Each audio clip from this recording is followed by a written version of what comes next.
ಶಾಸಕಾಂಗ ಪಕ್ಷದ ನಾಯಕರು ಬಾಬು ಅವರು ಏನ್ ಹೇಳಿದ್ದಾರೆ, ಅದಕ್ಕೆ ಕಾಯ್ದೆ ತಿದ್ದುಪಡಿ ಅವಶ್ಯಕತೆ ಇಲ್ಲ, ಆದ್ರೆ ಉಳಿದ ಎಲ್ಲಾ ವಿಷಯ ನೀವೇನ್ ಹೇಳಿದಿರ ಅದಕ್ಕೆ ಸರ್ಕಾರ ಬದ್ಧವಾಗಿದೆ. ಹೇಳ್ತೇನೆ, ಹೇಗೆ ಸರಿ ಮಾಡ್ತೀವಿ ಅಂತಾನು ಹೇಳ್ತೇನೆ. ಮುಖ್ಯಮಂತ್ರಿಗಳು ನಮ್ಗೆ ಏನ್ ಸೂಚನೆ ಕೊಟ್ಟಿದ್ದಾರೆ, 2 ಸಭೆ ಆಗಿದೆ, ಏನು ಸೂಚನೆ ಕೊಟ್ಟಿದ್ದಾರೆ, ಯಾವ ತರ ಸರಿ ಮಾಡ್ತೀವಿ ಅಂತಾನು ನಿಮ್ಗೆ ನಾನು ಮುಖ್ಯಮಂತ್ರಿಗಳು ಹೇಳಿದ್ದಾರೆ, ಅದನ್ನ ಇನ್ನೊಂದು ಬಾರಿ ಬಿಡಿಸಿ ಹೇಳ್ತೇನೆ. ಅಧ್ಯಕ್ಷರೇ, ಇದು ದಯವಿಟ್ಟು ಇದರ ಬಗ್ಗೆ ಸ್ಪಷ್ಟೀಕರಣ ಅಂದ್ರೆ ಈ ವಿಷಯವನ್ನ ಸ್ಪಷ್ಟಪಡಿಸ್ಲಿಕ್ಕೆ ಸರ್ಕಾರಕ್ಕೆ ತಾವು ಅವಕಾಶ ಮಾಡಿಕೊಟ್ಟಿದ್ದೀರಾ, ಧನ್ಯವಾದ. ಸ್ಪಷ್ಟ ಯಾಕೆ ಮಾಡಬೇಕು ಅಂದ್ರೆ ಗೊಂದಲ ತುಂಬಾ ಇದೆ.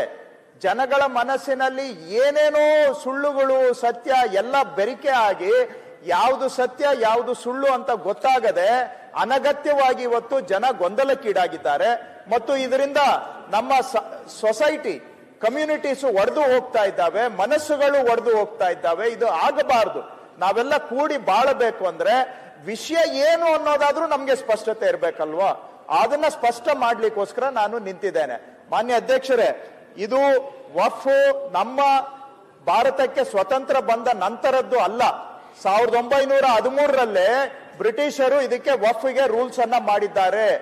ಹಾಗೂ ಮೈಸೂರು ಪ್ರಾಂತ್ಯದಲ್ಲಿ ಮೈಸೂರಿನ ಮಹಾರಾಜರು ಆ ಕಾಲದಲ್ಲೇ ವಫ್ಗೆ ರೂಲ್ಸ್ ಅನ್ನ ಮಾಡಿದ್ದಾರೆ.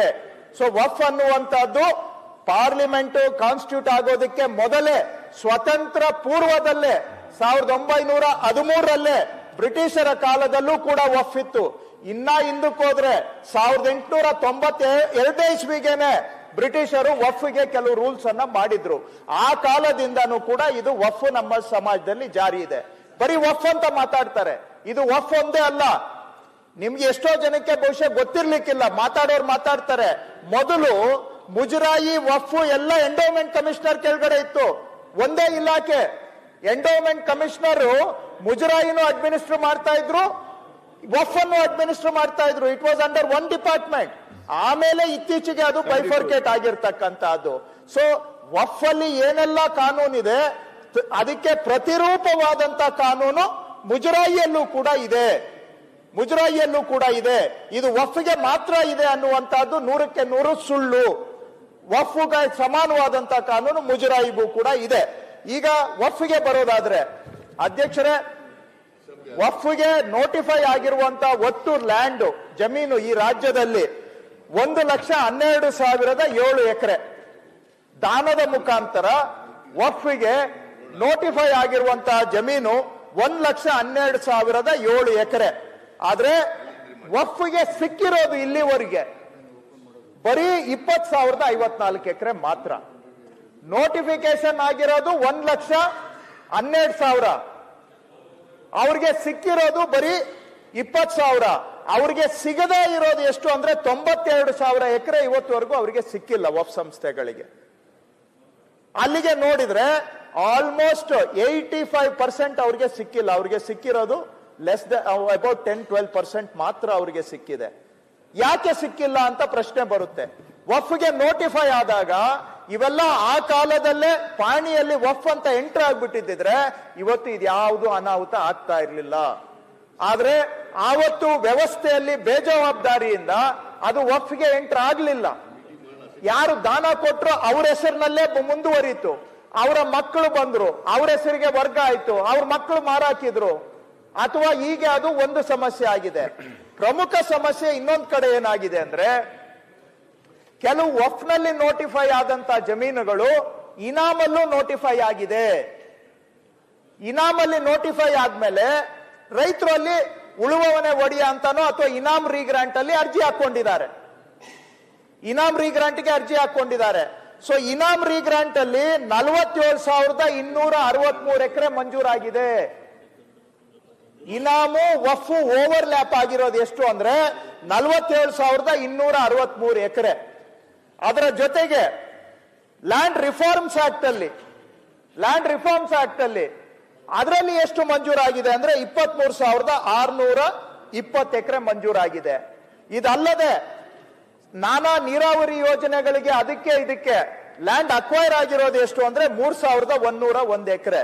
ಸೊ ಈ ರೂಪದಲ್ಲಿ 73,000 ಎಕರೆ ವಫ್ಗೆ ನೋಟಿಫೈ ಆಗಿದ್ರು ಕೂಡ ಅದು ಬಹುತೇಕ ರೈತರ ವಶದಲ್ಲಿದೆ. ಸೊ ಯಾವ ರೈತರಿಗೆ ಮಾನ್ಯ ಮುಖ್ಯಮಂತ್ರಿಗಳು ಸ್ಪಷ್ಟವಾಗಿ ಹೇಳಿದ್ದಾರೆ, ನಿಮ್ಮ ಪ್ರಶ್ನೆ ಎಲ್ಲಾರ ಪ್ರಶ್ನೆಗೂ ಎಲ್ಲರ ಮನಸ್ಸಿನಲ್ಲಿರುವ ಗೊಂದಲಕ್ಕೆ ಮುಖ್ಯಮಂತ್ರಿಗಳು ಸ್ಪಷ್ಟವಾಗಿ ಹೇಳಿದ್ದಾರೆ. ವಕ್ಫ್ ಸಚಿವರು ಕೂಡ ಒಪ್ಕೊಂಡಿದ್ದಾರೆ. ನಾವೆಲ್ಲ ಕೂತೆ ಸಭೆ ಮಾಡಿದ್ದೇವೆ. ಯಾವ ಜಮೀನು ಇನಾಮ್ ಅಬಾಲಿಷನ್ ಆಕ್ಟ್ ಅಲ್ಲಿ ಗ್ರಾಂಟ್ ಆಗಿದೆ ರೈತರಿಗೆ, ಯಾವ ಜಮೀನು ಲ್ಯಾಂಡ್ ರಿಫಾರ್ಮ್ಸ್ ಆಕ್ಟ್ ಅಲ್ಲಿ ರೈತರಿಗೆ ಮಂಜೂರಾಗಿದೆ ಅಂದ್ರೆ 47,263 ಪ್ಲಸ್ 23,620, ಇವೆರಡೂ ಜಮೀನು ಆ ರೈತರ ತಂಟೆಗೆ ಸರ್ಕಾರ ಹೋಗಬಾರದು. ಆ ರೈತರ ಹಕ್ಕನ್ನ ಕಾಪಾಡಬೇಕು. ಯಾವ ಜಮೀನು ಇನಾಮ್ ಅಬಾಲಿಷನ್ ಆಕ್ಟ್ ಅಲ್ಲಿ ಗ್ರಾಂಟ್ ಆಗಿದೆ ರೈತರಿಗೆ, ಯಾವ ಜಮೀನು ಲ್ಯಾಂಡ್ ರಿಫಾರ್ಮ್ಸ್ ಆಕ್ಟ್ ಅಲ್ಲಿ ರೈತರಿಗೆ ಮಂಜೂರಾಗಿದೆ ಅಂದ್ರೆ 47,263 ಪ್ಲಸ್ 23,620, ಇವೆರಡೂ ಜಮೀನು ಆ ರೈತರ ತಂಟೆಗೆ ಸರ್ಕಾರ ಹೋಗಬಾರದು. ಆ ರೈತರ ಹಕ್ಕನ್ನ ಕಾಪಾಡಬೇಕು. ಆ ರೈತರಿಗೆ ತೊಂದರೆ ಮಾಡಬಾರದು ಅನ್ನುವಂತ ತೀರ್ಮಾನವನ್ನ ಸರ್ಕಾರ ಮಾಡಿದೆ. ಸೊ ಯಾರಿಗೆ ಇನಾಮ್ ಅಬಾಲಿಷನ್ ಅಲ್ಲಿ ಗ್ರಾಂಟ್ ಆಗಿದೆ, ಯಾರಿಗೆ ಲ್ಯಾಂಡ್ ರಿಫಾರ್ಮ್ಸ್ ಅಲ್ಲಿ ಗ್ರಾಂಟ್ ಆಗಿದೆ, ಅಲ್ಲಿ ಆ ರೈತರ ಸಂರಕ್ಷಣೆ ಮಾಡುವಂತ ಕೆಲಸ, ಅವರ ಹಿತ ಕಾಪಾಡುವಂತ ಕೆಲಸಕ್ಕೆ ಸರ್ಕಾರ ಬದ್ಧವಾಗಿದೆ. ಇದರಲ್ಲೇ 70,000 ಎಕರೆ ಇದರಲ್ಲಿ ಸೇರ್ಕೊಂಡಿದೆ. ಸೊ ಆ 70 ದಯವಿಟ್ಟು ಅದಲ್ಲ ಬಾಬಣ್ಣ, ಕಂಪ್ಲೇಂಟ್ ಮಾಡ್ತೇನೆ. ಒಂದೇನಾಗುತ್ತೆ, ಇದೆಲ್ಲದನ್ನು ಒಂದು ಇನ್ನೊಂದು ಅವಕಾಶ ಕೊಟ್ಬಿಟ್ಟು ನೀವೊಂದು ತಿದ್ದುಪಡಿ ತಂದು ಇನ್ನ ರೈತರಿಗೆ ಯಾರ್ಯಾರು ಅನುಭವದಲ್ಲಿ ಯಾವ ತಿದ್ದುಪಡಿನೂ ಬೇಕಾಗಿಲ್ಲ. ಕಾಪಾಡೋದು ನಮ್ಮ ಜವಾಬ್ದಾರಿ. ಈಗ ದೇವಸ್ಥಾನಗಳಿಗೆ ಅಧಿಕೃತ ರೆಸ್ಪಾನ್ಸಿಬಲ್ ಕಾನೂನು ಸ್ಪಷ್ಟನೆ ಕೊಡಿ. ಆಮೇಲೆ ಯಾವ ರೀತಿ ಕೊಡ್ತಾರೆ ಅನ್ನೋದು ಆಯ್ತು ಅಧ್ಯಕ್ಷರೇ. ಈಗ ಈ 73,984 ಎಕರೆ ಬಿಟ್ಬಿಟ್ರೆ 17,969 ಎಕರೆ ಇದು ಇನಾಮಲ್ಲಿ ರೀಗ್ರಾಂಟ್ ಆಗಿಲ್ಲ, ಲ್ಯಾಂಡ್ ರಿಫಾರ್ಮ್ಸ್ ಅಲ್ಲಿ ಗ್ರಾಂಟ್ ಆಗಿಲ್ಲ, ಯಾವುದು ಲ್ಯಾಂಡ್ ಅಕ್ವಿಸಿಷನ್ ಆಗಿಲ್ಲ. ಯಾರೋ ದಾಖಲೆ ಇಲ್ಲದೆ ಇರೋ ಪ್ರೈವೇಟ್ ನವರು ಬಂದು ಕೂತಿದ್ದಾರೆ. Encroachment, outright encroachment. ವಕ್ಫ್ ಇಲಾಖೆಯವರು ನಮ್ಗೆ ಏನ್ ಕೇಳಿದ್ದಾರೆ, ಆಯ್ತು ಸ್ವಾಮಿ ರೈತರಿಗಾಗಿರೋದು ಬಿಟ್ಬಿಡಿ, ಲ್ಯಾಂಡ್ ಇನಾಮಲ್ಲಿ ಹೋಗಿರೋದು ಬಿಟ್ಬಿಡಿ, ಲ್ಯಾಂಡ್ ರಿಫಾರ್ಮ್ಸ್ ಅಲ್ಲಿ ಹೋಗಿರೋದು ಬಿಟ್ಬಿಡಿ, ಲ್ಯಾಂಡ್ ಅಕ್ವಿಸಿಷನ್ ಆಗಿ ನೀರಾವರಿಗೆ ಹೋಗಿರೋದು ಬಿಟ್ಬಿಡಿ. ಆದ್ರೆ ಏನೋ ದಾಖಲೆ ಇಲ್ಲದೆ ಒತ್ತುವರಿ ಇರೋದು 19,000 ಎಕರೆ ಇದೆಯಲ್ಲ, ಇದನ್ನಾದ್ರೂ ವಕ್ಫ್ಗೆ ಕೊಡಬಹುದಲ್ಲ ಅನ್ನುವಂಥದ್ದು ಅಷ್ಟೇ ಅವರ ವಾದ. ಈಗ ಯಾರೋ ಎನ್ಕ್ರೋಚ್ ಮಾಡಿ ಮಜಾ ಮಾಡ್ತಾ ಇರೋದನ್ನ ತೆಗೆದು ವಕ್ಫ್ ಸಂಸ್ಥೆಗೆ ಕೊಡಬಾರ್ದ? ತಾವ್ ಹೇಳ್ದಂಗೆ ವಕ್ಫ್ ಸಂಸ್ಥೆ ಏನು ಯಾರ್ದಾನ ಪ್ರೈವೇಟ್ ಆಸ್ತಿನ? ವಕ್ಫ್ ಕೂಡ ಒಂದು ಕಮ್ಯುನಿಟಿ ಅಸೆಟ್. ಅಡ್ಮಿನಿಸ್ಟ್ರೇಷನ್ ಯಾರು ಮಾಡ್ತಾರೆ? ಸರ್ಕಾರಿ ಅಧಿಕಾರಿಗಳೇ ಅಡ್ಮಿನಿಸ್ಟ್ರೇಷನ್ ಮಾಡ್ತಾರೆ. ಹಾಗಾಗಿ ಅವರ ಗುರಿ ಇರುವಂತಹದ್ದು. ಇದರಲ್ಲಿ ಎನ್ಕ್ರೋಚ್ಮೆಂಟ್ ಯಾರು ಮಾಡಿದ್ದಾರೆ? ಕೆಲವರು ಮುಸಲ್ಮಾನರೇ ಮಾಡಿರಬಹುದು, ಮುಸಲ್ಮಾನರೇ ಎನ್ಕ್ರೋಚ್ ಮಾಡಿರಬಹುದು. ಆಮೇಲೆ ಹೇಳ್ತೇನೆ, ಆಮೇಲೆ ಡೇಟಾ ಎಷ್ಟು ಅಂತ ಹೇಳ್ತೇನೆ, ನಾನು ಆಕ್ಚುಯಲ್ ನಂಬರ್ಸು ಇದೆ ನನ್ನ ಹತ್ರ. ಹಾಗಾಗಿ ಅವರು ಮನವಿ ಮಾಡಿರುವಂತಹದ್ದು ಸರ್ಕಾರಕ್ಕೆ, ಎಲ್ಲೋ ಒಂದು ಕಡೆ ಈಗ ಈ ವಫ್ ಲ್ಯಾಂಡ್ ಅಲ್ಲಿ ಕಬರ್ಸ್ತಾನ್ ಇದೆ, ವಫ್ ಲ್ಯಾಂಡ್ ಅಲ್ಲಿ ದರ್ಗಾ ಇದೆ, ವಫ್ ಲ್ಯಾಂಡ್ ಅಲ್ಲಿ ಮಸೀದಿ ಇದೆ, ಆ ಸ್ಮಶಾನ ಕಬರ್ಸ್ತಾನ್ ಸರ್, ಹೌದು ಸ್ಮಶಾನ ಇದೆ. ಯಾವುದು? ಮುಸ್ಲಿಂ ಸ್ಮಶಾನ ಕಬರ್ಸ್ತಾನ್ ವಫ್ ಲ್ಯಾಂಡ್ ಅಲ್ಲಿ ಇದೆ. ಅವ್ರೇನ್ ಕೇಳಿದ್ದಾರೆ, ಎಲ್ಲಿ ಮುಸ್ಲಿಮದೇ ಒಂದು ಆಸ್ತಿ ಇದೆ, ಕಬರ್ಸ್ತಾನು, ಮಸೀದಿ, ದರ್ಗಾ, ಅಂತದನ್ನಾದ್ರೂ ವಫ್ ಹೆಸರಿಗೆ ಮಾಡಿ ಅಂತ ಕೇಳಿದ್ದಾರೆ. ಇದರಲ್ಲಿ ತಪ್ಪು ಇದ್ರೆ ಏನಾದ್ರೂ ಹೇಳ್ಬಹುದು, ತಾವು ಕೂಡ ಹೇಳ್ಬಹುದು. ಅಲ್ಲ, ಆಮೇಲೆ ಮಾತಾಡುವಾಗ ತಾವು ಹೇಳಿ. ಮಾನ್ಯ ಅಧ್ಯಕ್ಷರೇ, ಈಗ ಈ ತರ ಉಳಿದಿರೋದು ಬರೀ 20,000 ಎಕರೆ ಅವರು ಕೇಳ್ತಾ ಇರೋದು ಅಷ್ಟೇ. ಅವರು 1,12,000ದಲ್ಲಿ 73,000 ಎಕರೆ ಬಿಟ್ಬಿಟ್ಟಿದ್ದಾರೆ. ಇದು ರೈತರಿಗೆ ಸಂಬಂಧಿಸಿದ್ದು, ಅದನ್ನ ಬಿಟ್ಬಿಡಿ ಅಂತ ಹೇಳಿದ್ದಾರೆ. ಎನ್ಕ್ರೋಚ್ ಆಗಿರೋದು 20,000. ರಾಜ್ಯದಲ್ಲಿ ಇರೋದು ಎಷ್ಟು ಎಕರೆ ಕೃಷಿ ಭೂಮಿ ಅಧ್ಯಕ್ಷರೇ? 3 ಕೋಟಿ ಎಕರೆ ಕೃಷಿ ಭೂಮಿ ಇದೆ ರಾಜ್ಯದಲ್ಲಿ. 3 ಕೋಟಿ ಎಕರೆ ಕೃಷಿ ಭೂಮಿ ಇದೆ. 3 ಕೋಟಿ ಎಕರೆನಲ್ಲಿ 20,000 ಎಕರೆ ಅಂದ್ರೆ ಎಷ್ಟು ಪರ್ಸೆಂಟೇಜ್ ಆಯ್ತು? 0.006% ಆಗುತ್ತೆ. 0.006. ಇವತ್ತು ಡಿಸ್ಪ್ಯೂಟ್ ಅಲ್ಲಿ ನಾಟ್ ಒನ್ ಅಲ್ಲ ಅಣ್ಣ, ಒನ್ನಲ್ಲಿ ಬಹುಶಃ 1/10 of 1, ಲೆಸ್ ದೆನ್ 1/10 of 1. 3 ಕೋಟಿ ಎಕರೆಯಲ್ಲಿ 20,000 ಎಕರೆ ಅಂದ್ರೆ ಎಷ್ಟು? ಇಷ್ಟೇ ಇವತ್ತು ಡಿಸ್ಪ್ಯೂಟ್ ಅಲ್ಲಿರೋದು. ಆದ್ರೆ ಆತಂಕ ಯಾವ ತರ ಆಗಿದೆ ಅಂದ್ರೆ ಎಲ್ಲ ರೈತರು ಎದ್ದು ಕುತ್ಕೊಬೇಕು. ಇವತ್ತು ಏನೋ ಯಾವ ತರ ಇವತ್ತು ಒಂದು ಆತಂಕದ ವಾತಾವರಣ ರಾಜ್ಯದಲ್ಲಿ ನಿರ್ಮಾಣ ಆಗಿದೆ ಅಂದ್ರೆ 100ರಲ್ಲಿ ಅಲ್ಲ, 1000ದಲ್ಲಿ ಅಲ್ಲ, ಲಕ್ಷದಲ್ಲಿ ಒಬ್ಬ ರೈತನಿಗೂ ಸಂಬಂಧ ಇಲ್ಲ ಈ ಇಶ್ಯೂ. ಆದ್ರೆ ಇವತ್ತು ಎಲ್ಲೋ ಒಂದು ಕಡೆ ರಾಜ್ಯದಲ್ಲಿ ಯಾವ ತರ ಬಿಕ್ಕಟ್ಟು ಸೃಷ್ಟಿ ಮಾಡಿದ್ದಾರೆ ಅಂದ್ರೆ ಎಲ್ಲ ರೈತರು ಎದ್ದು ಚಳಿ ಜ್ವರ ಬರೋ ತರ ಇವತ್ತು ಒಂದು ಸಂಘಟಿತವಾಗಿ ರಾಜ್ಯದ ಜನಗಳ ನೆಮ್ಮದಿಯನ್ನ ಕೆಡಿಸುವಂತ ಕೆಲಸ ಮಾಡ್ತಾ ಇದ್ದಾರೆ. ಹಾಗಾಗಿ ಅಧ್ಯಕ್ಷರೇ, ಇದು ಯಾರೂ ಕೂಡ ಆತಂಕಕ್ಕೆ ಒಳಗಾಗಬೇಕಾದಂತ ವಿಷಯ ಇಲ್ಲ. ನಾನು ಮತ್ತೆ ಮುಖ್ಯಮಂತ್ರಿಗಳ ಸೂಚನೆಯನ್ನ ಪುನರುಚ್ಚಾರ ಮಾಡ್ತಾ ಇದ್ದೇನೆ. ಯಾರಿಗೆ ಈ ಜಮೀನು ಗ್ರಾಂಟ್ ಆಗಿದೆ ಅವರ ತಂಟೆಗೆ ಹೋಗುವಂತಹದ್ದು ಆಗಕೂಡದು ಅನ್ನುವಂತಹದ್ದು ಮುಖ್ಯಮಂತ್ರಿಗಳ ಸೂಚನೆ ಇದೆ. ಇನ್ನು ಈಗಾಗಲೇ ಮಾನ್ಯ ವಕ್ಫ್ ಸಚಿವರು ಹೇಳಿದ್ದಾರೆ ಸರ್, ಕಲ್ಟಿವೇಬಲ್ ಲ್ಯಾಂಡ್ 20,000 ಎಕರೆ, ಇದರಲ್ಲಿ ಕಮರ್ಷಿಯಲ್ ಇದೆ. ಕಮರ್ಷಿಯಲ್ ನಿಜ ನಿಜ. ಕಲ್ಟಿವೇಬಲ್ ಲ್ಯಾಂಡ್ ಇರೋದೇ 4,000 ಚಿಲ್ಲರೆ ಅದರಲ್ಲಿ. ಹೌದು ಹೌದು. ಮಾಡಿ ಸರ್. ಈಗ ವಕ್ಫ್ ಸಚಿವರು ಹೇಳಿದ್ದಾರೆ, ಇದು ಮನೆ ಕಂದಾಯ ಸಚಿವರು ಇದಕ್ಕೊಂದು ಕೊಡಿ.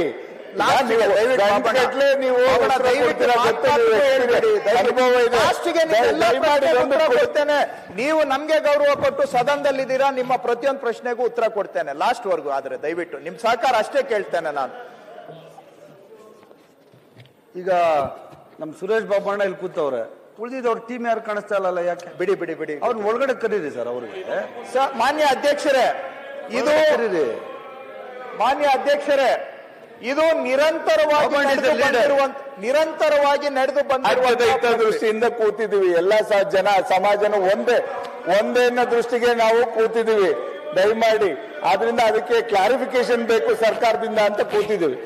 ಮಾನ್ಯ ಅಧ್ಯಕ್ಷರೇ, ಇದು ಏನು ಗುಲ್ಲೆಬ್ಸಿರೋದು ಯಾವ ತರ ಅಂದ್ರೆ ಏನೋ ಈಗ ಕಾಂಗ್ರೆಸ್ ಸರ್ಕಾರ ಬಂದ ಮೇಲೆ ಇವಾಗ ಮಾಡ್ತಾ ಇದ್ದಾರೆ ಅಂತ. ಆದ್ರೆ ನಮ್ಮ ಜಮೀರಣ್ಣ ಅವರು ಈಗಾಗಲೇ ಹೇಳಿದ್ದಾರೆ, ಇದು ನಿರಂತರವಾಗಿ ನಡೆದು ಬಂದಿರುವಂತ ಪ್ರಕ್ರಿಯೆ. ಉದಾಹರಣೆಗೆ ನಾನು ಹೇಳೋದಾದ್ರೆ ಮಾನ್ಯ ಅಧ್ಯಕ್ಷರೇ, ಗದಗ ಜಿಲ್ಲೆಯಲ್ಲಿ ಹಿಂದೆ ನಮ್ಮ ಕಾಂಗ್ರೆಸ್ ಸರ್ಕಾರ ಇದ್ದಾಗ 2018-19ರಲ್ಲಿ 0 ನೋಟಿಸ್ ಅಲ್ಲ, ಒಂದೂ ಕೂಡ ಖಾತೆ ಬದಲಾವಣೆ ಆಗಿರ್ಲಿಲ್ಲ ಗದಗ್ನಲ್ಲಿ. ಬಿಜೆಪಿ ಬಂದು 19-20ನೇ ಸಾಲಿನಲ್ಲಿ 0 ಇಂದ 578ಕ್ಕೆ ಹೋಗಿದೆ ಗದಗ ಜಿಲ್ಲೆಯಲ್ಲಿ. ಹಿಂದೆ ಕಾಂಗ್ರೆಸ್ ಸರ್ಕಾರದಲ್ಲಿ 0 ಇತ್ತು. 19-20 ಬಿಜೆಪಿ ಬಂದ ಮೇಲೆ 578 ಖಾತೆ ಬದಲಾವಣೆ ಆಗಿದೆ. ಶಿವಮೊಗ್ಗ ಜಿಲ್ಲೆ ಇಷ್ಟೆಲ್ಲ ಮಾತಾಡ್ತಾರೆ, ಕಾಂಗ್ರೆಸ್ ಸರ್ಕಾರ ಇದ್ದಾಗ 2 ಖಾತೆ ಬದಲಾವಣೆ ಆಗಿದೆ. ಬಿಜೆಪಿ ಸರ್ಕಾರ ಬಂದ ಮೇಲೆ ಮರು ವರ್ಷನೇ 53 ಖಾತೆ ಬದಲಾವಣೆ ಆಗಿದೆ ಅಂತ ಹೇಳಿ ಹೇಳ್ತೀನಿ ಆಮೇಲೆ. ಹಾಗೆ ಚಿಕ್ಕಮಗಳೂರು ಜಿಲ್ಲೆ ಕಾಂಗ್ರೆಸ್ ಸರ್ಕಾರ ಕೊನೆ ವರ್ಷದಲ್ಲಿ 6 ಖಾತೆ ಬದಲಾವಣೆ ಆಗಿದೆ. ಅದೇ 19-20ಕ್ಕೆ ಬಂದ್ರೆ 90 ಖಾತೆ ಬದಲಾವಣೆ ಆಗಿದೆ ಬಿಜೆಪಿ ಕಾಲದಲ್ಲಿ. ವಫ್ಗೆ ಖಾತೆಯನ್ನ ಬದಲಾವಣೆ ಮಾಡಿದ್ದಾರೆ. ಬೆಂಗಳೂರು ನಗರ ಕಾಂಗ್ರೆಸ್ ಸರ್ಕಾರ ಕೊನೆ ವರ್ಷದಲ್ಲಿ 2 ಆಗಿದ್ರೆ ಬಿಜೆಪಿ ಸರ್ಕಾರ ಬಂದ ಮೇಲೆ 97 ವಫ್ ಹೆಸರಿಗೆ ಖಾತೆ ಮಾಡಿದ್ದಾರೆ. ಹಾಗೆ ಈ ರೀತಿಯಾಗಿ ನಾವು ಎಲ್ಲ ತೆಗೆದುಕೊಂಡ್ರೆ 2000 ನಾವು ಬಿಜಾಪುರದ್ದು ಹೇಳ್ತೇನೆ. ಇದೇ ರೀತಿಯಾಗಿ ನಾವು ತೆಗೆದುಕೊಂಡ್ರೆ ಬಿಜೆಪಿ ಸರ್ಕಾರ ಇತ್ತಲ್ಲ ಕರ್ನಾಟಕದಲ್ಲಿ, ಇದು ತಪ್ಪು ಅಂತ ನಾನು ಹೇಳ್ತಾ ಇಲ್ಲ. ಆದ್ರೆ ಸ್ಪಷ್ಟೀಕರಣ ಯಾವ ವಿಷಯಕ್ಕೆ ಕೊಡ್ತಾ ಇದ್ದೇನೆ ಅಂದ್ರೆ ತಪ್ಪು ಅಂತ ನಾನು ಹೇಳ್ತಾ ಇಲ್ಲ. ಕಾಂಗ್ರೆಸ್ ಸರ್ಕಾರ ಬಂದ ಮೇಲೆ ಮಾಡಿಬಿಟ್ರು ಅಂತ ಜನಗಳಿಗೆ ಯಾಮಾರಿಸಿ ಕಣ್ಣಿಗೆ ಬೂದಿ ಎರಚಿದಾರಲ್ಲ, ಅದಕ್ಕೆ ಸ್ಪಷ್ಟೀಕರಣ ಕೊಡ್ತಾ ಇದ್ದೇನೆ. ಬಿಜೆಪಿ ಸರ್ಕಾರ ಇದ್ದಾಗ 4 ವರ್ಷದಲ್ಲಿ 4,500 ಆಸ್ತಿಗಳನ್ನ ವಫ್ ಹೆಸರಿಗೆ ಮಾಡಿದ್ದಾರೆ. 4,500 ಆಸ್ತಿ. ನಮ್ ಸರ್ಕಾರ ಬಂದ ಮೇಲೆ ಆಗಿರೋದು ಎಷ್ಟು ಅಂದ್ರೆ 600 ಆಸ್ತಿಗಳು ಖಾತೆಗೆ ಬದಲಾವಣೆ ಆಗಿದೆ ವಫ್ಗೆ. ನಮ್ ಸರ್ಕಾರ ಬಂದ ಮೇಲೆ 600 ಆಗಿದೆ, ಬಿಜೆಪಿ ಕಾಲದಲ್ಲಿ 4,500 ಆಗಿದೆ. ಇವತ್ತು ಬಂದ್ಬಿಟ್ಟು ಇವರು ಜನಗಳಿಗೆ ಯಾಮಾರಿಸೋದಕ್ಕೂ ಒಂದು ಇತಿಮಿತಿ ಇರಬೇಕು ಅಧ್ಯಕ್ಷರೇ. ಏನು ಜನ ಯಾಮಾರ್ತಾರೆ ಅಂತ ಹೇಳ್ಬಿಟ್ಟು ಏನೇ ಬೇಕಾದ್ರೂ ಮಾಡೋದು. ಕೆಲವು ನಿರ್ದಿಷ್ಟವಾಗಿ ವಿರೋಧ ಪಕ್ಷದ ನಾಯಕರು ಮತ್ತು ವಿರೋಧ ಪಕ್ಷದವರು ಮಾಡಿರುವಂತ ಕೆಲವು ನಿರ್ದಿಷ್ಟ ಆರೋಪಗಳಿಗೆ ನಾನು ಸ್ಪಷ್ಟೀಕರಣ ಕೊಡ್ಲಿಕ್ಕೆ ಬಯಸ್ತೇನೆ ಮಾನ್ಯ ಅಧ್ಯಕ್ಷರೇ. ಅರ್ಜೆಂಟ್ ಯಾಕೆ ಬಾಬಣ್ಣ? 3 ತಿಂಗಳಿಂದ ರಾಜ್ಯದಲ್ಲಿ ಇದೆ, ಮನೆ ಮನೆಗೆ. ನಾಳೆ ಸದನ ಮುಗಿಸ್ತಾರೆ ಅಧ್ಯಕ್ಷರು. ಅಲ್ಲ, ನೀವು ಎಲ್ಲ ಸ್ಪಷ್ಟೀಕರಣ ಕೊಡೋದಕ್ಕಿಂತ ಏನಾಗಿದೆ ಹೇಳ್ಬಿಟ್ರೆ ಸಾಕಲ್ಲ. ಇಲ್ಲ ಇಲ್ಲ ಇಲ್ಲ ಎಲ್ಲ ಹೇಳ್ಕೊಂಡು ಹೋಗೋದಕ್ಕಿಂತ ಸುಮ್ಮನೆ ನಿಮ್ಗೆ ಬೇಕಾದ ರೀತಿ ಉತ್ತರ ಕೊಡ್ಲಿಕ್ಕೆ ಆಗ್ತದ? ಸರ್ಕಾರ ಒಂದು ರೀತಿ ಉತ್ತರ ಕೊಡ್ತದೆ, ಸಮಾಧಾನ ನೀವು ಕ್ಲಾರಿಫಿಕೇಶನ್ ಕೇಳಿ. ಅಧ್ಯಕ್ಷರೇ, ನಾವು ಈ ಸದನದ ಮುಖಾಂತರ ರಾಜ್ಯದ ಜನಕ್ಕೂ ಉತ್ತರ ಕೊಡಬೇಕಾಗಿದೆ, ಸದಸ್ಯರಿಗೂ ಉತ್ತರ ಕೊಡಬೇಕಾಗಿದೆ. ನಿಮ್ಗೆ ಬೇಕಾಗಿರೋದು ಲಾಸ್ಟ್ ಪಾಯಿಂಟ್ ಇರ್ಬೋದು. ಎಷ್ಟೋ ಜನಕ್ಕೆ ಮನಸ್ಸಿನಲ್ಲಿ ಗೊಂದಲ ಇದೆ. ನಾನು ವೈಯಕ್ತಿಕವಾಗಿ ಉತ್ತರ ಕೊಟ್ಟು ಸುಸ್ತಾಗಿದೆ. ಅಟ್ಲೀಸ್ಟ್ ಈ ವೇದಿಕೆ ಮುಖಾಂತರ ಎಲ್ಲರಿಗೂ ಒಂದು ಸ್ಪಷ್ಟ ಸಂದೇಶ ಹೋಗ್ಲಿ ಅನ್ನೋದು ಸರ್ಕಾರದ ಉದ್ದೇಶ. ಇನ್ನ ಕೆಲವು ನಿರ್ದಿಷ್ಟ ಆರೋಪಗಳು MB ಪಾಟೀಲ್ ಅವರು 100 ಬಾರಿ ಈಗಾಗಲೇ ಹೇಳಿದ್ದಾರೆ. ವನವಾಡ ಅನ್ನುವ ಗ್ರಾಮದಲ್ಲಿ ಬಿಜಾಪುರದಲ್ಲಿ 1200 ಎಕರೆ ವಫ್ ಅಂತ ಹಬ್ಬಿಸ್ಬಿಟ್ರು. ಅದು ವಫ್ ಆಸ್ತಿ ಇರೋದು ಮಗಲ್ ಬಗಾಯಿತ್ ಅಂತ ಪಕ್ಕದ ಗ್ರಾಮದಲ್ಲಿ. ಈ ಹೊನವಾಡ ಅಂತ ಗ್ರಾಮದಲ್ಲಿ 1200 ಎಕರೆ ಅಲ್ಲ, ವಫ್ಗೆ ಇರೋದು ಬರೀ 11 ಎಕರೆ. ಬರೀ 11 ಎಕರೆ. ಅಲ್ಲಿ ಯಾವ ತರ ಇವರು ಆತಂಕ ಸೃಷ್ಟಿ ಮಾಡಿದ್ರು ಅಂದ್ರೆ, ಆ 1200 ಎಕರೆಯಲ್ಲಿರೋ ರೈತರಿಗೂ ಚಳಿ ಜ್ವರ ಬಂದ್ಬಿಡ್ಬೇಕು. ಆ ರೀತಿ ಇವರು ಸುಳ್ಳುಗಳನ್ನ ಹೇಳಿ ಆ ಜನಗಳನ್ನ ಆತಂಕಕ್ಕೆ ಅನಗತ್ಯವಾಗಿ ಹೊಣೆ ಮಾಡಿದ್ದಾರೆ. ಅಲ್ಲಿ ವಫ್ನವರು ಸ್ಪಷ್ಟೀಕರಣ ಕೊಟ್ಟಿದ್ದಾರೆ. ನಮ್ಗೆ 1200 ಬಿಡಿ ಸ್ವಾಮಿ, ನಮ್ಗೆ 11 ಎಕರೆನೇ ಊರಲ್ಲಿರೋದು, ಎದಕ್ ಬೇಕು ಇದು ಅಂತ ಕೇಳಿದ್ರು ಕೂಡ, ನಾವು ಸ್ಪಷ್ಟೀಕರಣ ಕೊಟ್ಟರು ಕೂಡ 1200 ಎಕರೆಗೆ ವಫ್ಗೆ ಸಂಬಂಧ ಇಲ್ಲ ಅಂತ ಹೇಳಿದ್ರು ಕೂಡ ಅನಗತ್ಯವಾಗಿ ಆ ಜನಗಳನ್ನ ಇವತ್ತು ಆತಂಕಕ್ಕೆ ಸೃಷ್ಟಿ ಮಾಡಿ ಆ ರೈತರು ಮನೆಯಲ್ಲಿ ನೆಮ್ಮದಿಯಾಗಿ ಬದುಕೋದನ್ನ ಬಿಟ್ಟು ಒಕ್ಕಲ್ತನ ಮಾಡೋದು ಬಿಟ್ಟು ಅವರನ್ನ ಮುಂದೆ ಇಟ್ಕೊಂಡು ಅವ್ರನ್ನ ರಾಜಕೀಯ ದಾಳಗಳಾಗಿ ಬಳಸ್ಕೊಂಡು ಇವರ ರಾಜಕೀಯ ಬೇಳೆ ಬೇಯಿಸ್ಕೊಳ್ಳೋ ಅಂತ ಕೆಲಸ ಮಾಡ್ತಾರೆ ಸಭಾಧ್ಯಕ್ಷರೇ. ಹಾಗೆ ಮುಂದುವರೆದು ಈಗ ಒಂದು ಬೀರದೇವರ ಗುಡಿ, ಇದು ಎಲ್ಲಿ ಅಂತ ಹೇಳಿದ್ರೆ ಅಳಂ ತಾಲೂಕಿನಲ್ಲಿ, ಅದನ್ನು ಕೂಡ ಅವರು ಆರೋಪ ಮಾಡಿದ್ರು. ಮಾನ್ಯ ಅಧ್ಯಕ್ಷರೇ, ಸತ್ಯ ಹೇಳಿದ್ರೆ ಬಹುಶಃ ಅವರಿಗೆ ಸಿಟ್ಟು ಬರ್ತದೆ.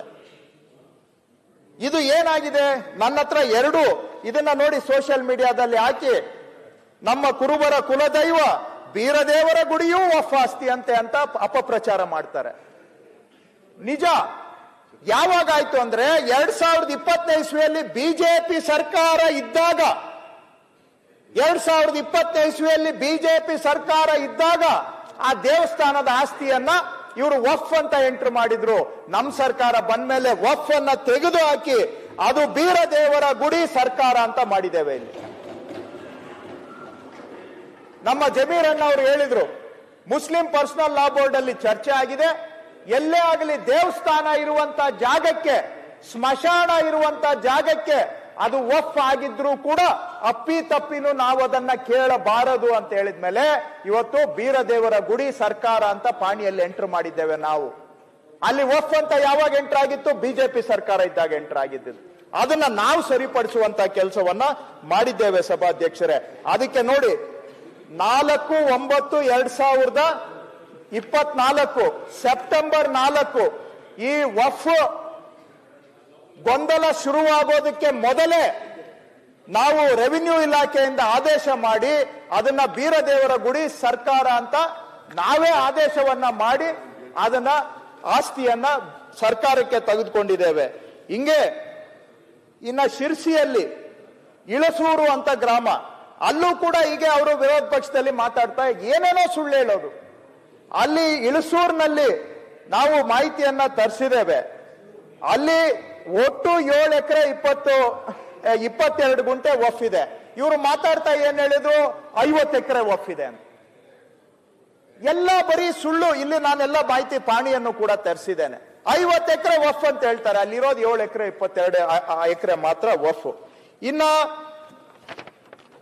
ಚಿಕ್ಕಬಳ್ಳಾಪುರ, ಅವ್ರಿಗೂ ಬಹುಶಃ ಗೊತ್ತಿಲ್ಲ, ನಾನು 5ನೇ ತರಗತಿಯಿಂದ 10ನೇ ತರಗತಿವರೆಗೆ ನಾನು ವಿದ್ಯಾಭ್ಯಾಸ ಮಾಡಿದ್ದು ವಿಶ್ವೇಶ್ವರಯ್ಯರು ಹುಟ್ಟಿದ ಊರಿನಲ್ಲಿ, ಮುದ್ದೇನಹಳ್ಳಿಯಲ್ಲಿ ಒಂದು ಹಳ್ಳಿ ಶಾಲೆಯಲ್ಲಿ ಕನ್ನಡ ಮೀಡಿಯಂ ಅಲ್ಲಿ ನಾನು ಓದಿದ್ದು. ಅಲ್ಲಿ ಇಂಚಿಂಚು ಭೂಮಿ ನನಗೆ ಗೊತ್ತಿದೆ. ಭೂಮಿ ಅಂದ್ರೆ ಭೂಮಿ ಲೆಕ್ಕದಲ್ಲಿ ಅಲ್ಲ, ಓಡಾಡಿರೋ ಹುಡುಗರು. ಅಲ್ಲಿ ವಿಶ್ವೇಶ್ವರಯ್ಯರು ಓದಿದ ಶಾಲೆ ವಫ್ ಆಗ್ಬಿಟ್ಟಿದೆ ಅಂತ ಇವರು ಆರೋಪ ಮಾಡಿದ್ರು. ನಿಜ ಯಾವಾಗ ಆಗಿತ್ತು ಅಂದ್ರೆ ಬಿಜೆಪಿ ಸರ್ಕಾರ ಇದ್ದಾಗ ಅದನ್ನ ವಫ್ ಅಂತ ಎಂಟ್ರ್ ಮಾಡಿದ್ರು. ಇವತ್ತು ನಮ್ಮ ಸರ್ಕಾರ ಬಂದ ಮೇಲೆ 8/11/2024 ನಮ್ಮ AC ಆರ್ಡರ್ ಮಾಡಿ ಅದನ್ನ ಆ ಜಾಗ ಇವತ್ತು ಶಾಲೆ ಹೆಸರಿಗೆ ನಾವು ಖಾತೆಯನ್ನ ರಿಸ್ಟೋರ್ ಮಾಡಿದ್ದೇವೆ. ಇದರಲ್ಲಿ ದರ್ಗಾ ದಾವೂದ್ ಶಾ ದರ್ಗಾಗೆ ನಾವು ಕೊಟ್ಟಿರೋದು ಬರೀ 1.04 ಎಕರೆ ಅಲ್ಲ, 1.04 ಗುಂಟ ಕೊಟ್ಟಿದ್ದೀವಿ. ಅಂದ್ರೆ ಎಷ್ಟಡಿ? 1000 ಅಡಿ ಕೊಟ್ಟಿದ್ದೇವೆ. 1.04 ಗುಂಟ ಅಂದ್ರೆ 1000 ಅಡಿ ಕೊಟ್ಟಿದ್ದೇವೆ. ಆದ್ರೆ ಸರ್ಕಾರಿ ಶಾಲೆಗೆ 17.12 ಗುಂಟ ಕೊಟ್ಟಿದ್ದೇವೆ. ನಮ್ಮ ಸರ್ಕಾರ ಬಂದ ಮೇಲೆ ಅದನ್ನ ಸರ್ಕಾರಿ ಶಾಲೆ ಅಂತ ರಿಸ್ಟೋರ್ ಮಾಡಿದ್ದೇವೆ. ಆದ್ರೆ ಇವರು ಏನು ಬೊಬ್ಬೆ ಹೊಡಿತಾರೆ ಅಧ್ಯಕ್ಷರೇ, ಎಲ್ಲಿಂದ ಈ ಬೊಬ್ಬೆಗೆ ಉತ್ತರ ಕೊಡೋದು? ಸುಳ್ಳನ್ನ 100 ಬಾರಿ ಸುಳ್ಳು ಹೇಳಿದ್ರೆ ಅದೇ ಸತ್ಯ ಅಂತ ಹೇಳಿದ್ರೆ ಅದನ್ನೇ ಸತ್ಯ ಅಂತ ಪ್ರಪಂಚಕ್ಕೆ ಪ್ರಚಾರ ಮಾಡುವಂತ ಕಾಲದಲ್ಲೂ ಇರೋದು ನಮ್ಮ ದೌರ್ಭಾಗ್ಯ. ಅಲ್ಲಿ ಇರೋದು ಏನ್ ವಿಶ್ವೇಶ್ವರ ಓದಿದ ಸ್ಕೂಲು, ವಿಶ್ವೇಶ್ವರ ಓದಿ ಅಲ್ಲಿ ದರ್ಗಾಗೆ ಕೊಟ್ಟಿರೋದು 1000 ಅಡಿ, ಬಾಕಿ ಇರುವಂತ 18,000 ಅಡಿ ನಾವು ಇವತ್ತು ಸರ್ಕಾರಿ ಶಾಲೆ ಹೆಸರಿನಲ್ಲಿ ನಮ್ಮ ಸರ್ಕಾರ ಬಂದ ಮೇಲೆ AC ಆರ್ಡರ್ ಮಾಡಿ ಖಾತೆಯನ್ನ ನಾವು ಅವ್ರ ಹೆಸರಿಗೆ ಬದಲಾವಣೆಯನ್ನು ಮಾಡಿ ಕೊಟ್ಟಿದ್ದೇವೆ. ಮಾನ್ಯ ಅಧ್ಯಕ್ಷರೇ, ತಮ್ಮ ಮುಖಾಂತರ ಸದನಕ್ಕೆ ಮಾಹಿತಿ. ಇದು ಯಾವಾಗ ಅವರು ದರ್ಗಾ ಅಂತ ಎಂಟರ್ ಮಾಡಿದ್ದು ಅಧ್ಯಕ್ಷರೇ? 2019ರಲ್ಲಿ. 2019ರಲ್ಲಿ ಯಾವ ಸರ್ಕಾರ ಇತ್ತು? ಬಿಜೆಪಿ ಸರ್ಕಾರದಲ್ಲಿ. ಇವರೇ ಅದನ್ನ ದರ್ಗಾಗೆ ಅಂತ ಮಾಡ್ಬಿಟ್ಟು ಇವತ್ತು ನಮ್ಮ ಮೇಲೆ ಆರೋಪ.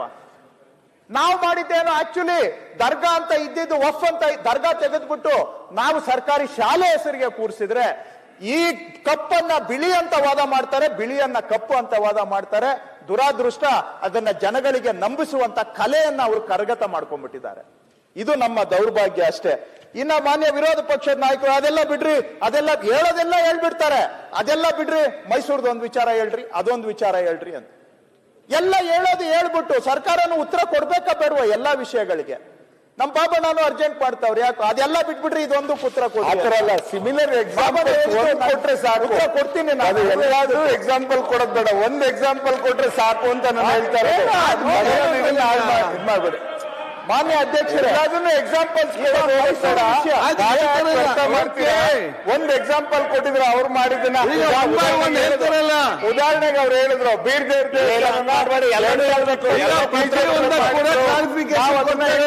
ಈಗ ಏನು ಹಿಂದುದು ಅಂತ ಮಾಡಿದೀನಿ ಅಂತ ಹೇಳಿದ್ರು.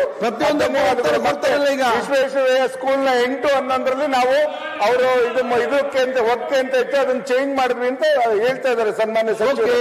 ಅದೇ ರೀತಿ ನಮ್ಮ ವಾದ ಏನು, ಅದೇ ರೀತಿ ಇರ್ತಕ್ಕಂಥ ಯಾವ್ಯಾವ ದೇವಸ್ಥಾನಗಳಿದೆ, ಯಾವ್ಯಾವ ಶಾಲೆಗಳಿದೆ, ಯಾವ್ಯಾವ ಬೇರೆ ಒಂದು ಧರ್ಮದ ಸಂಸ್ಥೆಗಳಲ್ಲೀಗ ಹಲವಾರು ವರ್ಷಗಳಿಂದ ಈ ಉಳುಮೆ ಮಾಡ್ಕೊಂಡು ಇಲ್ಲ ಮತ್ತೆ ಅವನು ಇದೇ ತರ ಪರಿವರ್ತನೆ ಮಾಡ್ಕೊಡಿ ಅಂತಕ್ಕಂಥದ್ದು ಅಷ್ಟೇ ನಾವು ಕೇಳ್ತಾ. ಅದೊಂದು ವಿಷಯ ಹೇಳ್ಬಿಟ್ರೆ ನಮ್ಮ ಮಂತ್ರಿಗಳು ಎಲ್ಲ ರಾಜ್ಯದ ಧನ್ಯವಾದ ಹೇಳಿ ಸಮಾಧಾನ ಆದ್ರೆ ಬೇರೆವರೆಗೂ ಉತ್ತರ ಕೊಡೋದು ಸಮಾಧಾನವಾಗಿ ಕೂತ್ಕೊಂಡಿರೋದು. ಇದು ಯಾಕೆಂದ್ರೆ ಕಂದಕ ಉಂಟು ಮಾಡಬಾರ್ದು ಜಾತಿ ನಡುವೆ ಅಂತಕ್ಕಂಥ ಉದ್ದೇಶದಿಂದಲೇ ನಾವಿವತ್ತಿಲ್ಲಿ ಕೂತಿರ್ತಕ್ಕಂಥದ್ದು. ಅದನ್ನ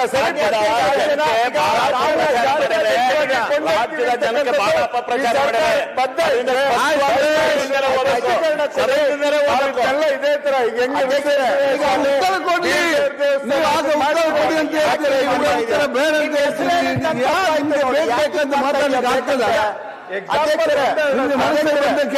ಈಗ ಅವರು ಮಾನ್ಯ ವಿರೋಧ ಪಕ್ಷದ ನಾಯಕರು ಮೈಸೂರು ವಿಷಯಕ್ಕೆ ಉತ್ತರ ಕೊಡಿ ಅಂತ ಹೇಳಿದ್ರು. ಮೈಸೂರ್ದು ಹೇಳ್ತೇನೆ ಏನಾಗಿದೆ ಅಂತ. ಅದರಲ್ಲಿ 13 ಎಕರೆ 4 ಗುಂಟ ಅಲ್ಲಿ ವಫ್ ಆಸ್ತಿ ಆಗಿರೋದು ನೋಟಿಫೈ ಆಗಿರೋದು ನಿಜ. ಆದ್ರೆ ವಫ್ ಸಂಸ್ಥೆಯವರು ಹೋಗಿ ಯಾರಿಗೂ ತೊಂದರೆ ಕೊಡುವಂತ ಕೆಲಸ ಅಲ್ಲಿ ಮಾಡಿಲ್ಲ. ಅವರು ಅಲ್ಲಿ ವಫ್ ಅಂತ ಇರೋದು ನಿಜ, ನೋಟಿಫೈ ಆಗಿರೋದು ನಿಜ.